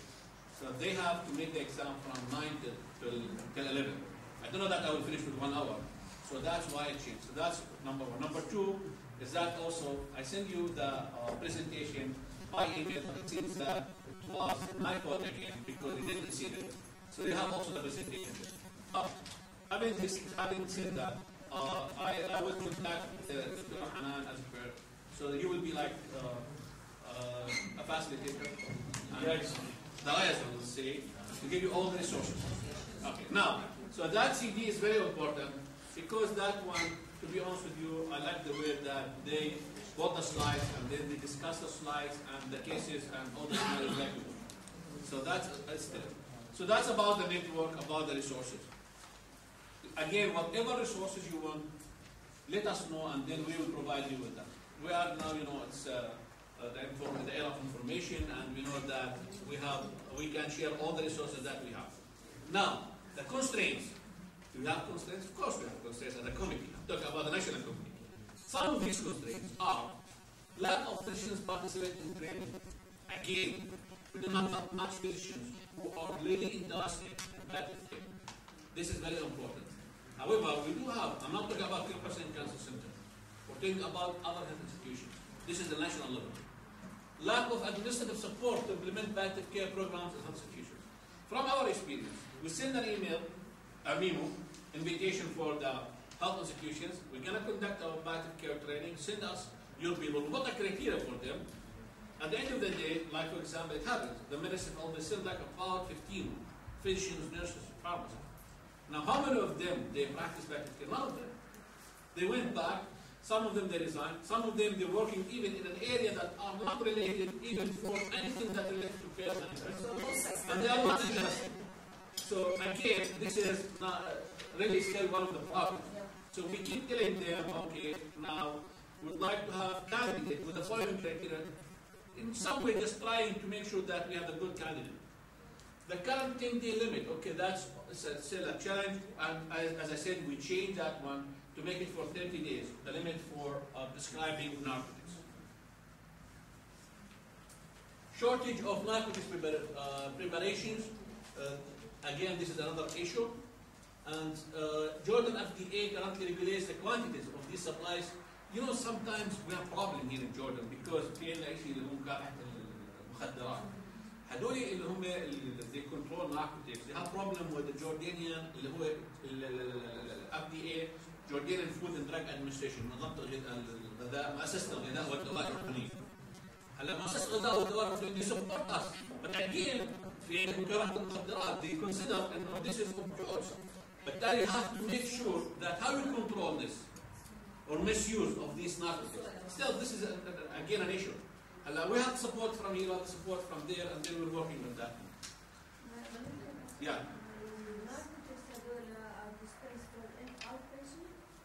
Even outpatients. You need to keep them in the hospital if they are willing to go.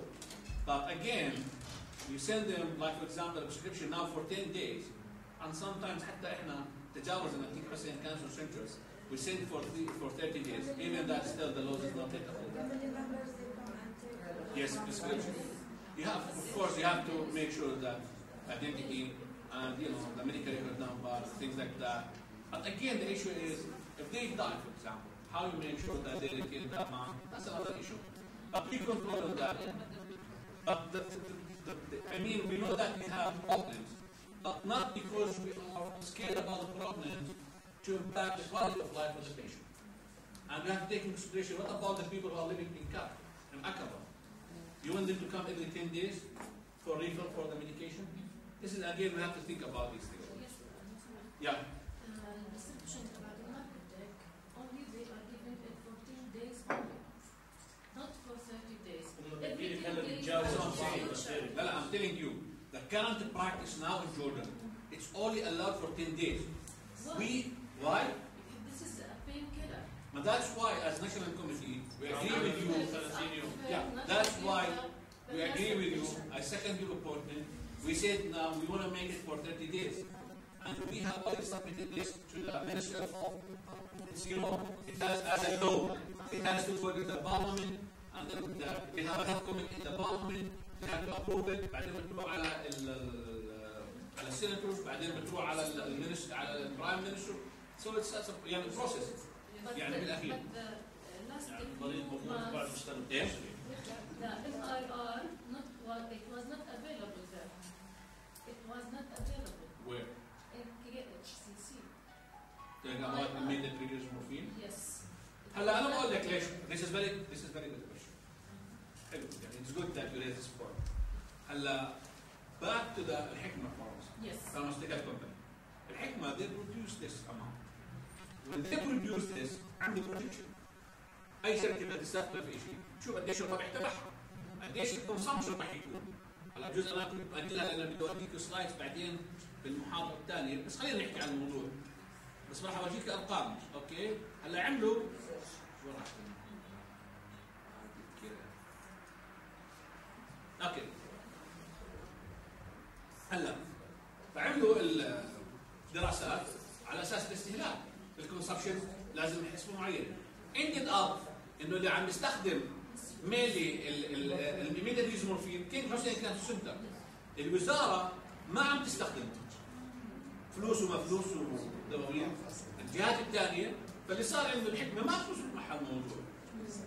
عامل حساب بروجيكشن على 10 كيلو جرام بير يير ما عم يستخدم منها 2 كيلو جرام. الجماعه ما وصلت معهم لانه لما شكل خط الانتاج تبعه على هذا الحكي ما عم يخطط. فالجماعه دي ديسايدد انه دي نصهم. احنا وي ايرج ذم انه لا يا جماعه بليز كيب جوينج وحاولنا نحكي مع لكن اتس نوت اونلي KICC. احنا كمان KICC عندنا مشكله وكمان التحويلات KICC عم بتقل. This is for you just to know ايش في يعني politics behind it. بس يعني I agree with you نحكي يعني بلاد لانه هاي النقطه اللي صارت. I hope انه احنا we're gonna solve this لكن يبدو لي انه الموضوع موضوع يعني ايش في politics يعني. هلا خلينا نطلع من الموضوع الانشائي كله.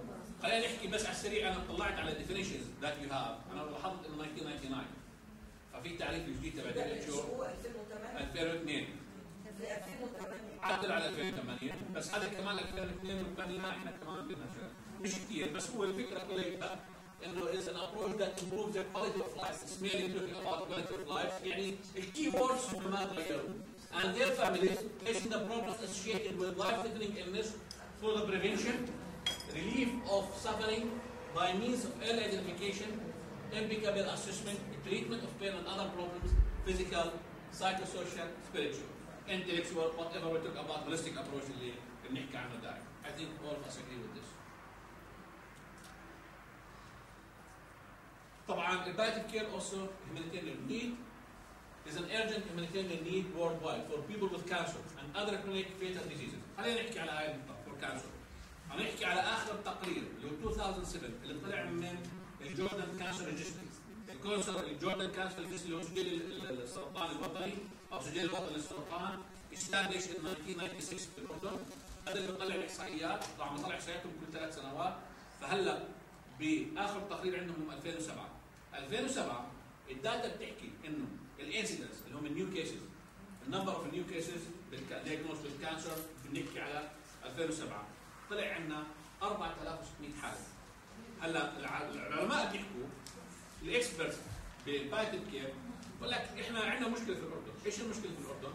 انه من هدول 4600 حاله 70% out of this 4600 بيجوا في التيرمينال ستيج بالاند ستيج يعني الادفانس ستيجز يعني هم ستيج 3 and 4. فلما يجوا بالادفانس ستيجز هلا الاكسبرتس في بالياتيف كير they say that هدول ال 70% اللي بيجوا بالادفانس ستيجز اللي هم 3 and 4 80% of them they need palliative care. هلا ما بنحكيش احنا عن مفهوم palliative care انه palliative care هو started from the first day of admission. خلينا نحكي على ذاك بعدين شوي بس خلينا مع بهاي الاحصائيات واضح. فهذا بيعطيك justification قديش انت need palliative care. Why it's important to have palliative care in job. طبعا انسى هذا الرقم حط على انه you mentioned this انه palliative care is not only for cancer patients it's for also other people with chronic diseases. chronic diseases في الاردن المسح الوطني اللي صار ب 2007 بقول لك انه عندنا قديش نسبه السكري في الاردن؟ 16% هدول اللي حسب اللي عندهم. الارقام اعلى مني. الهايبرتنشن حوالي عندنا 23 شيء زي هيك. الفيزيكال اللاك فيزيكال او الاوبستي خلينا نحكي الاوبستي انتاج طبعا اوفر ويت والهاي على الماس اندكس. الاوبستي عندنا حوالي 36. طبعا في علاقات كبيره كل الابحاث بتحكي بين الاوبستي والكانسر، مينلي بتحكي بريست كانسر بتسحب عليها. هلا لما تحكي كمان فيزيكال اكتيفيتي العلاقه مع الكانسر كله الحكي هي اصلا نظريه السرطان 40% اللي علاقه باللايف ستايل. فالدايت والاوبستي واللايك اكسرسايز والسموكينج والامور كلها هاي والاير بوليوشن كل اللايف ستايل 40% من الكانسر. ف هلا البالياتيف كير از كونسبت زي ما حكينا يعني بالديزيز ما بنختلفش انه هلا راح نورجيكم كيف التحول اللي صار. بس this is for you to know على احصائيات. طيب هلا راح ارجع لهذا في عندي سلايد اوجيكم بس عشان الوقت. البالياتيف كير اهم شغله في البالياتيف كير انه يو هاف تو هاف ا مالتي ديسيبلينري ابروش في البالياتيف كير. احنا ما بدنا بالياتيف كير بس الفشل، احنا الان اللي عندنا جود اكزامبل في عندنا الان احنا تيم فور بالياتيف كير. التيم اللي عندنا تيم حسين في عندنا كونسلتنت في البالياتيف كير، في عندنا نيرسز في البالياتيف كير. اوكي في عندنا وات وي كول اللي هم السوشيال وركر. في عندنا كمان احنا برنامج اسمه سايكو اونكولوجي. السايكولوجي از بارت اوف ذا بالياتيف كير. في عندك شيء مهم كثير كمان في البالياتيف كير لازم يكونوا اللي هو احنا بنسميه هلا صحيح احنا الكلتشر تبعتنا والبلد تبعتنا بس برا اللي هم بيسموهم كليرجي من رجال الدين ريليجيوس من او كليرجي سواء كان رئيس او لكن احنا موجودين احنا الان المصطلح بنحكيه spiritual counseling يعني if they want we have it. طبعا هذا كله اوبشنال يعني انت ما بتيجي فهو زي ما نحكي spiritual counseling is there. فهدول كلهم التيم لازم يكونوا موجودين. يعني بدي اصل انه you cannot have a palliative care team unless you have all these people اللي هم المين players in the team. So this is a multi-disciplinary all these have to be involved in the team. Right. I'm impressed by the last part of the Curricula. Yeah. Because it reflects the cultural sensitivity of the modern Jordan culture. هلا it is بس هلا اقول لك اياها بصراحه هلا كل الترندز تبعنا بالنسبه بتسمعوا الهيربال ميديسن والامور كلها الكلتشر تبعتنا دي بيليف بس اللي بيصير عندنا الان بيجوا على الاطباء. هلا احنا الدكاتره بتعرفي عاده بيسالوهم على الادفايس تبعتهم مش كثير احنا مطلعين على موضوع هلا مش بس هي هيك احنا اصلا في البين مانجمنت في عندنا لما نيجي نحكي عن البين مانجمنت تو ابروشز حتى في عندنا شيء اسمه هذا عالميا مش بس بالاردن في شيء اسمه فارماكولوجيكال ابروش وفي شيء اسمه نون فارماكولوجيكال ابروش. So this is also comes under non pharmacological approach. ما هي الشغله بالاخير شغله نفسيه للمعلومات علاج السرطان 80% نفسي. فاحنا احيانا شو بتصير؟ والله انا يعني في ناس عندها مثلا اللي هو بارد سنسيشن ماشي؟ لك يا عمي والله انا بشرب حليب تمام. في ناس مثلا تقول لك انا بعمل ريلاكسيشن تكنيك برتاح. في شغلات اللي هي خلينا نحكي النون ميديكال ابروشز هاي ديبندز مفعولها النفسي حسب الناس. تفضلي. تعرف نظام الكوميونتي في مخيم وحدات الحسين لقينا ان الناس بتؤمن بالتراديشنال هيلرز اكثر من الدكاتره. فهدول هم يعني كيف بيرسون هدول الناس لكن اذا وصلنا بس في نقطه مهمه كثير ما تنسيش انك انت بتحكي عن ناس مالي هدول يعني احنا بوجهها جماعه الهوم كير لما بروح لهم على البيت هدول الناس في الادفانس ستيج جربوا كل الاطباء وصلنا لمرحله الطب انه اتس فيوتايل يعني هاز نو مينينج has nothing to do بالكوريكل. احنا ما بنحكيش على الكيور هلا احنا خلص بنتكلم ستيج بالضبط. فهم هدول الناس زي الغريب على اشياء فهم لما يحكي والله في اعشاب وفي شغلات معينه بقرا قران وكذا بس يعني فهمت علي؟ فالمسلسلين هلا احنا اذا بدنا نتكلم احنا بنحكي على الديس ادفانتجز بس اذا احنا بنعرف انه والله بيجي واحد دكتور بيقول والله شوف حكوا لي العشب الفلانيه في نو اباوت وفي عليها مثلا كمان لانه صار عندنا هيربال ميديسين كمان باي ذا واي يعني حتى العلم بلش فيه في نو اباوت انه والله يعني هلا بقول لك شغله هلا البريك ثيرابي الاكيوبانكشر مش علم الان يدرس خلص كانوا الامريكان يضحكوا على الصينيين الان صاروا يخرجوا فيه شهادات فكمان هذا الحكي يعني والهيلينج والامور كلها اصبحت تدرس. فاعتقد انه احنا كمان لازم نشوف ايش اللي عم بيصير انا اللي بحكيه وجهه نظري الشخصيه as long as انه ما في disadvantages يعني بروف documented شغلات زي هيك لازم ناخذ كمان وضع العلم. اوكي طيب تفضل. كمان في من البارتيسيبانتس مركز القسم بالكاش سي مجموعه سنه support yes I like to tell هلا مجموعه السبورت جروب اللي هم احنا بنسميهم سند بالعربي، يعني تعطي العون، تعطي الدعم، سبورت، فهم اللي سبورت. هلا هدول الجماعه وجهه النظر هاي نقطه فيري امبورتنت، اللي هو احنا من السرفايفرز، هدول بيكونوا كانسر سرفايفرز. فهدول الجماعه هلا اقول لك بصراحه تيجي وحده عندها يعني نيولي دايجنوز بريست كانسر واحكي لها عن البريست كانسر وانه والله فاين حتى لو بالايرلي ستيجز، هي شيز الايرلي ستيجز، راح عندها معك كذا واموري تمام وكذا، حتسمع منك زي ما تسمع من واحده اوريدي امامها ست ثانيه صار معها نفس الاكسبيرينس وهي امامها هلا اخذت علاج كيماوي شاعرين شو مبين ما شاء الله شاعرين كله تمام اموري تمام. احنا بنستخدمهم صراحه هيك شغلات مهمه كثير. طب بصير حتى راح تلاحظي انه تقعد معها وبتحاول تسمع منها. طب احكي لي، طب انت شو صار معك؟ والله صار معي واحد اثنين ثلاثه. طب لما اثرت كيف تعاملتي في البيت؟ كيف بالنسبه للاولاد؟ كيف بالنسبه للهاي؟ في امور معينه I think this is very important. يعني السبورت اللي بينعطى من هذا السبورت جروب is very important. فاحنا عاده طبعا this is option. يعني احنا بس يجي الوحده مثلا بيحكوا لها diagnosed with cancer، احنا بنحكي لها واحده من السيرفيس اللي عندنا we have support group, if you would like to meet with them في عندنا social workers they can arrange a meeting وتقعد معها وتحكي لها. بس really it's helpful. It is very helpful. يعني عم نشوف احنا نتائج هذا. أنا question طيب إذا حكينا عن المانجمنت ابروش أنا I think you have this escape. الميب حكينا عنها بس خلينا نحكي شغلة بس عن الميب. بتعطيك أنت هون شوف عاملين كومباريزون ايجيبت تركيا إسرائيل جوردن فلسطين أثوريتي. لاحظ جوردن البوبيليشن بير مليونز. طبعا هذا الحكي إذا بتلاحظ أنت عندك اللي هو ال 5.3 بعدين تطلع أنت عندك قديش سبيشالست باليتيف كير سيرفيسز عندنا 4 اللي هم كونسلتنت سبيشالست. طبعا if you compare to other countries you can see هلا هم شو بيعملوا؟ بياخذوا كمان بقول لك خلينا ناخذ على البوبيليشن فعندها 4 طب انا عندي 5.5 مليون على 6 مليون قسم لي اياهم اعمل كومباريزون مع الاذر ستيت معناته احنا عندنا قليل. بعدين سبورتيف كير عندنا 7 in terms of اللي هم كمان جمعيه الملاذ في البشير على انه في جمعيات. هلا طبعا خلينا نحكي اكون صريح معكم الاحصائيات احيانا مش مضبوطه. احنا الان بالنسبه للاردن اللي عندنا المكان الوحيد اللي فيه Palliative كير بروجرام Palliative كير او هوسبيس هو 10% كانسر سنتر. هوم كير في عندنا 10% كانسر سنتر في عندنا في الملاذ. other than this البشير they started بس ما في عندهم well structured Palliative كير بروجرام.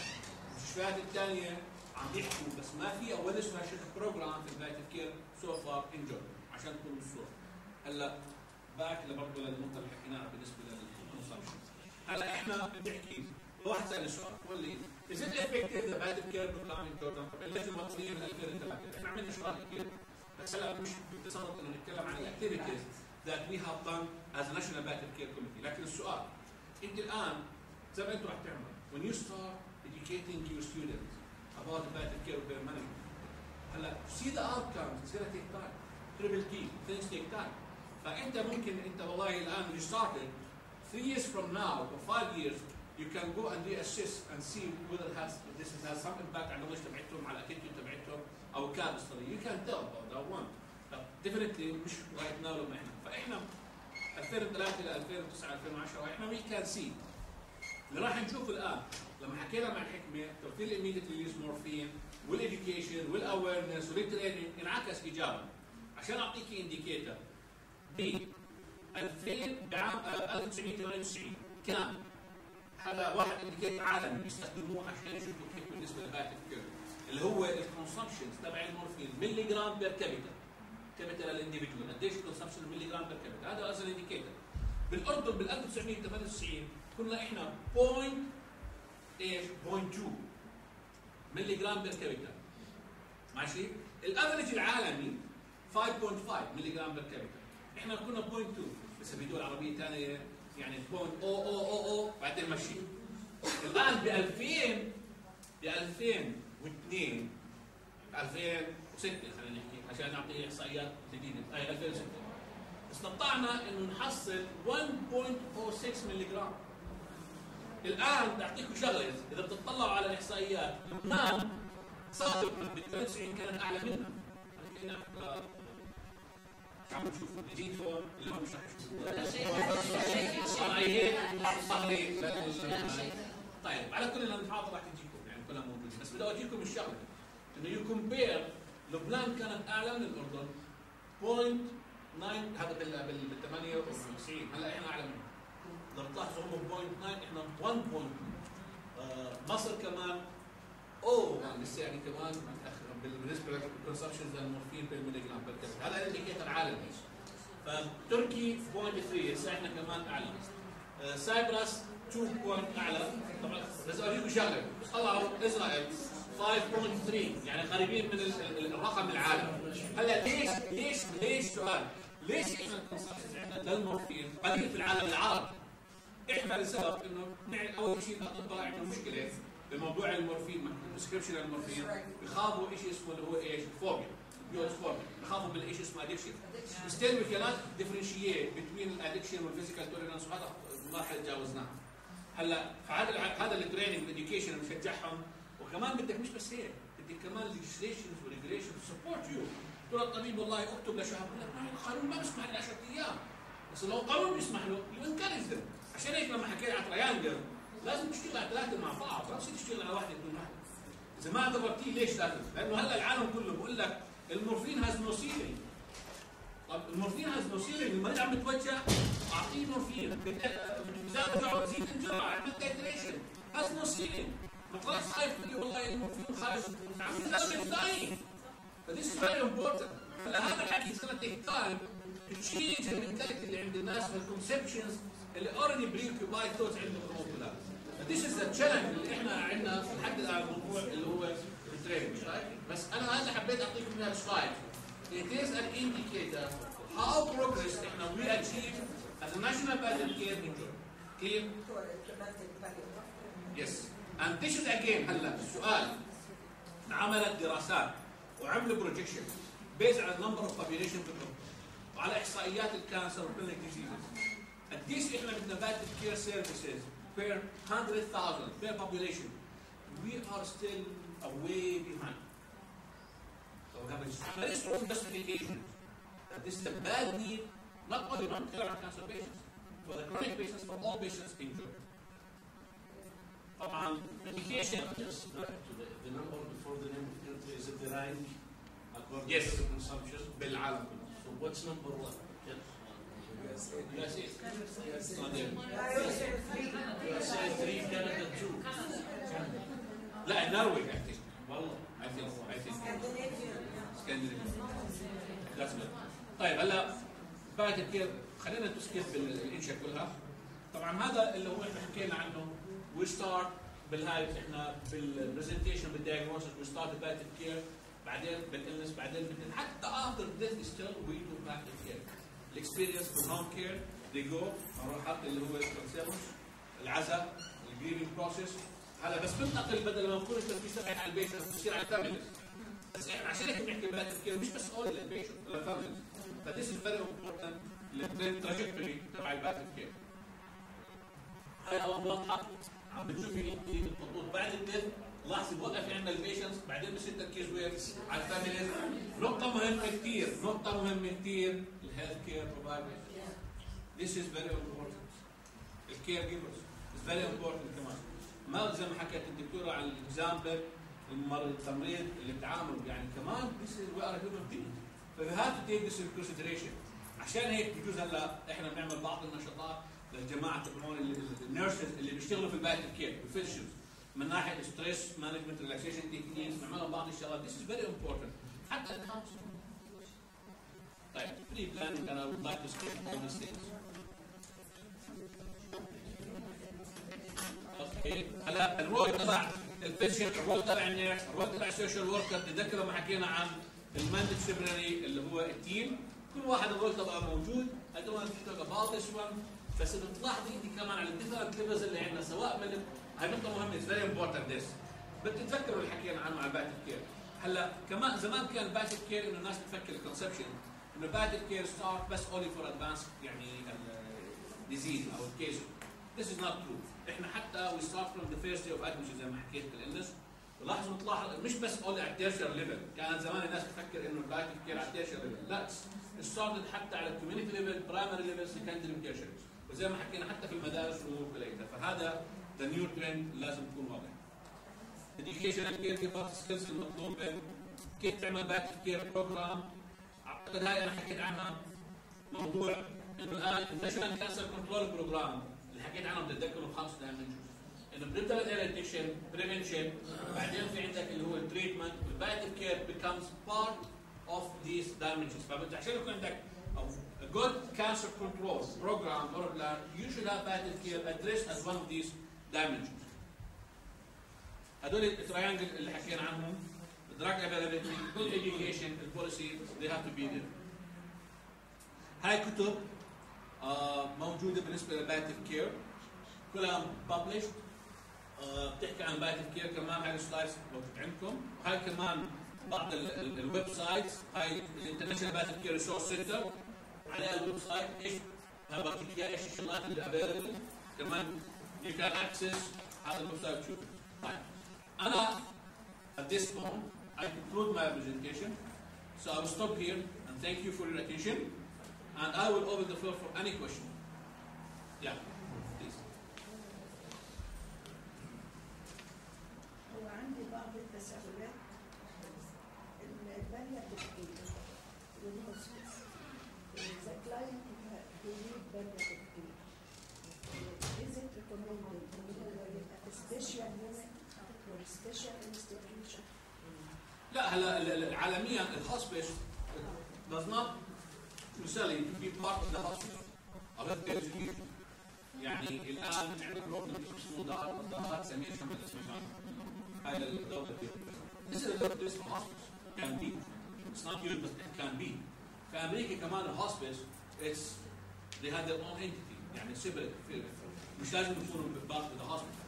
احنا we're not yet reaching that stage. لأن الكونسيبت تبع الهوسبيس والكلتشر يعني بيت عجزة، بيت مسنين، مش عم نقدر نفهم بالضبط. ف this is really an issue. بس yeah, back to the question does not need to be part of it. أنا بفضل إنها ما تكون أصلا part of the hospital. إنها ما تكون part of the hospital يعني if we have yes it will be separated بالضبط. في البالياتيف كير قال إن الإيشوز هيبقى فيها الويليشن. يعني البصرية. What's the question? Is it essential? It is. هلا أول شيء هاي بنتكلم about the end of life issues. هلا ال end of life care. هلا بالأردن في عندنا خدمتين، فتوى للمسيحيين فتوى للمسلمين. تنتين أجازوا ال end of life اللي هو الدوام necessity. طبعا under certain conditions. لما يكون عندنا موت المال وبرنديت under certain criteria. So إنه بصير إذا أنت وصلت لمرحلة حتى لو كان conscious you know إنه still إنه بس الكونديشن تبعه is a futile, is an advanced stage, has metastasis, has nothing to do. You can start talking with the patient. هلا مرات بيجي لكل هاي الأمور كلها. أوكي؟ اللي هي living well والadvanced directive والأمور كلها. إحنا الآن ما بنحكي مجتمعنا زي المجتمع الأمريكي والأوروبي وصلنا. إحنا بس أقول لك بالنسبة لنا yes الآن started الجزء دخل في الأردن وتوك للبيشنت وللفاميليز وفي عندنا خدمتين فيها. لكن بالنسبة للويل مثلا في مصر قبل 40 يوم من الوفاة الويل ما بتبقاش افكت، ما بيتعملش بيه. هلا حسب القوانين. حسب القوانين. هلا احنا بالاردن الطريقة الشرعية مثل الحنبلي او الحنفي مذاهب احنا بس انا بدي اقول لك شغله. هلا احنا في عندنا ما بنتكتب امور يعني على الوصيه وكذا. احنا في عندنا شيء كونسنت. اذا الان المريض ديسايدد الطبيب في عندنا طبعا بوليسي. By the way, this is part of the accreditation بالجوينت كوميشن. بالجوينت كوميشن انترناشونال اكريديشن لانه انا سيرفير معهم انترناشونال. فالستاندردز ريكواير انه لازم يكون تدرس الاندفاع ايشوز حسب كل كشف حسب بلد. بندخل في البوليسي احنا في المستشفى موجوده في البوليسي يعني لازم نحكي احنا الطبيب ولا والحضرتك الالي طبعا لازم يكون في طبيب يحكي وفي تو كونسلتنتس لازم يوافقوا عليها بعدين يدسكسوا وذ البيشنت. اذا مش البيشنت الفاميلي حسب ما بكون المريض لما بدخل في البدايه بكون موقع انه انا النكست كين مثلا اللي ممكن انه تو ريليز انفورميشن او هي هاز ذا authority to sign on behalf of me بكون كتبه to address that one if the patient كان في حاله انه not can stated يعني he cannot make the decision او في ظروف معينه بدها بوليسي. بس الايديا ان برنسبلز في الاردن الان على الفتوتين اللي حكيت لك اياهم اصبح ممكن نحكي في هذا المجال، زمان ما كنا بنقدر نحكي. حاجه ثانيه، لو الكلاينت don't express any suffering seems very strong. بس لا السبورت حسب الكونديشن، مش انه هي لازم اكسبرس النيدز مشان تعطي سبورت. انت في كونتينيوتي اوف كير انت لو كونديشن تبع المريض فبتعمل الاسسمنت من البدايه بتشوفي ايش الشغلات اللي هي نيد سبورت فيها، اللي بسموها صار في عنده يعني اختلاف فيها، الادوار تبعته، الرولز رول كونفليكت. يكون اب بيصير مريض بده يعيد العيله من كذا، شغلات زي هيك، طالب بالجامعه صار عنده كانسر بدراسته، طالب تمجيد، طالب مدرسه، عنده اولاد، فحسب الاسسمنت اللي بتعمليها كلها كامله. لذلك this is very important، لذلك هاي نقطه مهمه كثير. لذلك حتى الستاندرز تبعت الاكريديتيشن، والان بتعرف انت في الاردن صار عندنا 5 مستشفيات اخذوا الجي سي اي، حتى نشر الاكريديتيشن في الاردن موجود، وفي عندنا المستشفيات عم بيشتغلوا. متطلب المريض لما بيجي عندك بالبدايه بتعمل شيء اسمه انيشال اسسمنت. الانيشال اسسمنت في شيء اسمه بري ديشارج او ديشارج بلان. ما بتصير انت لما اخر يوم بعدين تقول تعالوا واحد اثنين يصاب ايرلي ذا فيز اوف اسسمنت بتبلش تعمل ديشارج بلان. يو هاف بالديشارج بلان يدسكس هاي الامور كلها، السوشيال سبورت اللي بده اياه والكوميونتي ريسورسز والامور كلها هاي تاسف في بعضها. So all the issues هاي addressed. example اللي شخص كان terminal cancer patient قاعد في المستشفى على السرير بيعمل شغل مكتبه بيجيبوا له الشغل في المستشفى، اكيد ان هو يعني مش عارفه. لا انا بدي اقول لك شغله، انا يعني الوقت بس لا ارجع احكي مثلا الاطفال. احنا الاطفال الان احنا في عندنا مبادره، احنا الطلاب هدول مدارس لما يصيروا عندنا كانسر احنا تعاقدنا مع وزاره التربيه والتعليم بيبعثوا لنا مدرسين بيدرسوهم عندنا على المنهاج. هذه نقطه مهمه كثير، هذا كمان بندخل في السبورت اللي نحكي فيه. واضح؟ لو طالب جامعي كذا نخاطب بيجوا بيعملوا عنده امتحانات، يعني بنحاول نشوف الاليه اللي ممكن نخاطب من هذا الموضوع. طبعا في افكار ثانيه، النادي الصيفي اللي بنعمله الالعاب، الاطفال هذول بنجيب لهم اطفال سليمين يحتكوا فيهم ويحكوا معهم، طبعا في امور لازم ناخذ بالنا. حاجه شفت ديسكريبشن للنيرسز اللي في البالياتيف، هل في اختلاف بينه وبين الجنرال؟ طبعا هلا مش بس هيك، هلا ما في شيء جنرال وفي شيء اسمه سبيسيفيك. ما فيش نحكي الجنرال، النيرس اللي بيشتغل في الجنرال ممكن نفس الجوب اللي بالاي سي يو ولا كذا 100% في اختلاف. هلا بالسلايدز اللي موجوده هون موجودين ايش ريسبونسبيلتيز الناس بتاعت الكير تيم. برضه لا شيء من سبيشال دكتورز انا عشان الوقت عايز كده، بس موجودين اكيد في اختلاف، في امور لازم نركز عليها. تفضل.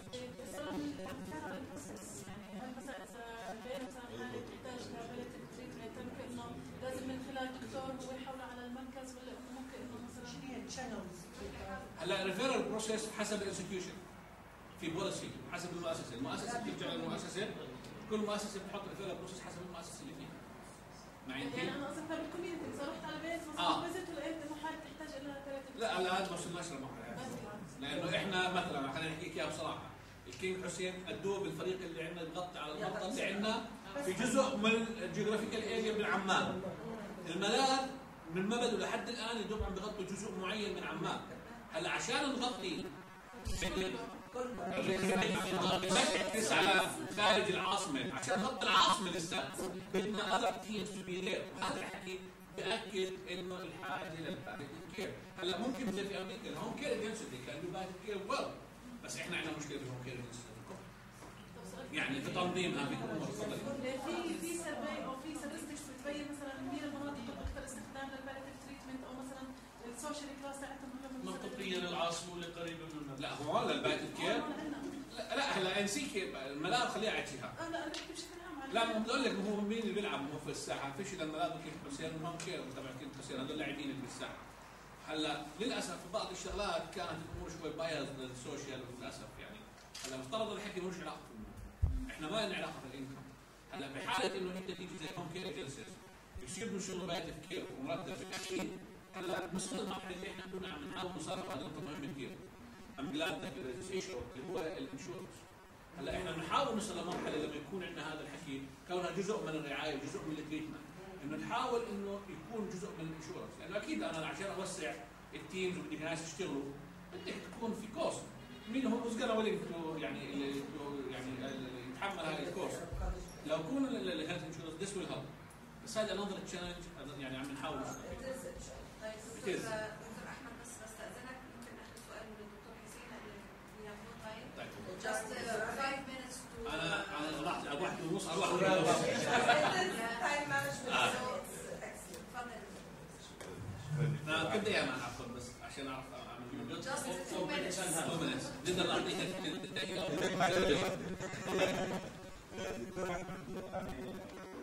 يعني سعيد انه اسمع الكلام لانه الموضوع جدا حيوي. بس انا اتمنى وجهه نظر ما ادري انا عندي في الضبابيه حول change the healthcare system anywhere خصوصا في الفيجيتيريان ريجن. يعني ممكن ما حتكلم عن الاردن لكن انت ممكن تعطيني وجهه نظرك. Is there any sort of line to change system or healthcare system in that Jordan? يعني هلا التشينج از تشينج، التشينج بده يدخل في بروسيس طويله وسواء بالهيلث كير ولا وين ما كان. احنا يعني شوي البيروقراطي اللي عندنا في الدول العربيه عم بدي عائق كبير. هلا بدي اقول لك شغله على الاردن احنا وركين فاين كيف عملنا الحكي هذا الحكي بيعمله انه احنا لما عملنا لجنه ومناعات تطبيقيه خلينا نقيس الوزير الصحه والرئاسه. هذا يعني عشان انت يو هاف تو انفولف كل الديسيجن ميكرز. هذا شيء مهم كثير ذكي انه مين هم الديسيجن ميكرز؟ بتجيب تبع مؤسسه الغذاء والدواء بتخليه ممبر في الكوميتي، بتجيب تبعون الجامعات بتخليه ممبر في الكوميتي، كل اللي بدك اياهم هذول انفلونشال بيبل bring them from the beginning خليهم يكونوا جزء من هاي، بالتالي لما يكونوا معك وهاي بتكونوا اوير. اثنين بنعمل شيء اسمه ادفوكسي ميتنج، الادفوكسي ميتنج لما تعمل شغله معينه وبدك دعم بتشوف مين دعم بدك اياه بتروح بتناديهم كلهم ادفوكسي ميتنج، وبعدين انت زي بتعمل انت يصير برودكت، ما هو ذيس از بارت من الماركتنج للبرودكت تبعتك. البرودكت تبعتك بايتك كير، هلا مشكلتك بايتك كير who's doing خاص البرايفت سيكتور بير انفستمنت بايتك كير they do not about it. لو يجي واحد ثاني بزنس مان ياخذ يكون 6 ربع مليون صار كثير مرات. بس هو الفكره ستاند كونسبت بايتك كير واتس بايتك كير. المستشفى الخاص بيقول لك انا يعني شو كير؟ I don't care. This is يعني اكيد بس لانه سؤالك جوابه بده حكي كثير بصراحه، بس انا حاولت اختصر القدر الامكان، بس احكي عن اخر شغله اللي هو مهم كثير يكون كمان بارت من الكريكولم اللي هو الديث اند داين. هذا از فيري امبورتنت. حكينا على التجربه اللي صارت، انا اريكول بيرسونال اكسبيرينس. كنت طالب انا بالجامعه بكليه التمريض بالسنه الاولى، بالسنه الثانيه ودوني على بدلنا التدريب العملي. الانستراكتور كانت معي سلموني المريض، اخذت المريض كان في ادفانس ستيج تيرمينال ال شوي لسه ما اول مريض ادخل عليه في المستشفى، اول مره ادخل المستشفى عليه بمسك المريض تركوني لحالي فيش التمريض فيش شيء، انا قاعد معه ولسه بدي اعرف بحالي وبلشت واعمل علاقه وهي يعني within 10 minutes بلشت الديريوليشن المريض مات بين ايدي مش عارف اسوي شيء يعني ولا بعرف ولا اي شيء ما تدو فانا يعني هيك الشغل مريض مات طبعا انا نفسيتي صارت يعني دور على انستراكتور ما فيش انستراكتور مش عارف شو بدي اسوي. ناديت التمريض اجل بلش يعملوا السي بي ار والحكي انا عم طلع مش عارف شو بدي اسوي. المهم طلعت برا بعدين فعليا كانت يعني صدمه نفسيه بالنسبه لي. طلعت برا شوي هيك حتى يعني بتذكر كان وجهي اصفر حاله زي هيك اول مره بشوف واحد ميت بحياتي يعني كان بموت بين ايدي. فكانت التجربه صعبه ما كناش مهيئين كيف نتعامل نقد بالبلد ولا حتى ان ولا نعرف ايش كيف نتعامل. فكانت ريلي فيري باد بالنسبه لي اكسبيرينس. بس طلعت برا كان فيري هارد اكسبيرينس تو بي اونست ستيل انا ريكول. فاي ثينك الديث اند داينج process is very important to be part في اي تدريس بالنسبه لنا خاصه في البيت. اوكي. It's very good what you mentioned now about your educators because I had to do a similar experience when I was in first year of my education. Then even when we assign our students in the clinical setting, it's very important when we have a junior student, a freshman student, a beginning student, how to assign, what case we have to assign. It's not only the preparation. مش مهم ان انا اكون مدياله الكونسبت. But when you assign the student to care for a client, don't put him with a dying patient. It's very traumatic. حتى لو كان هو already prepared and has a background on the concept of death and dying. يعني gradually how we should assign our student to deal with cases and how we should rank the student from simple cases a little bit easy cases to care, and then you rank to the most critical case. That's why بالبروجكت لما شفنا palliative care لما يصير في عندك حالة وفاة then you proceed for the family for the care healthcare provider. It's very important that also. You know, we have another workshop later on clinical teaching skills, teaching in the lab and teaching in the clinical setting. It's very important that we know how we can deal with our students and how we train our students on educational principles. Anyway, really, before I'm leaving the talk to Dr. Hanan to wrap up and to brief the scientific day, thank you so much for your very interesting presentation. I'm sure if we have enough time, we have very important topic to discuss.